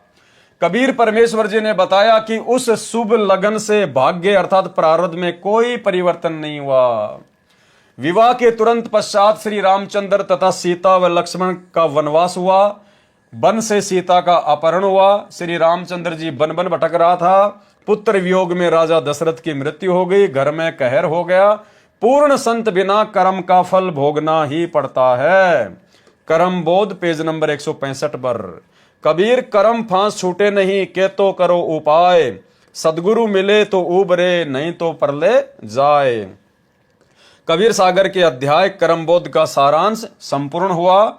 सत्य साहिब यानी सतगुरु रामपाल जी भगवान, सच्चा परमात्मा, अविनाशी परमात्मा। तो भाई और बहनों, आज के वीडियो में केवल इतना ही। कल रात्रि 8 बजे सभी भाई बहन फिर से दास के Facebook page Pawan Das is live के ऊपर लाइव जुड़िए। और तब तक गुरुदेव भगवान हम सबको आज्ञा दें, इजाज़त दें, आशीर्वाद दें। बंदी छोड़ सतगुरु रामपाल जी भगवान की जय हो।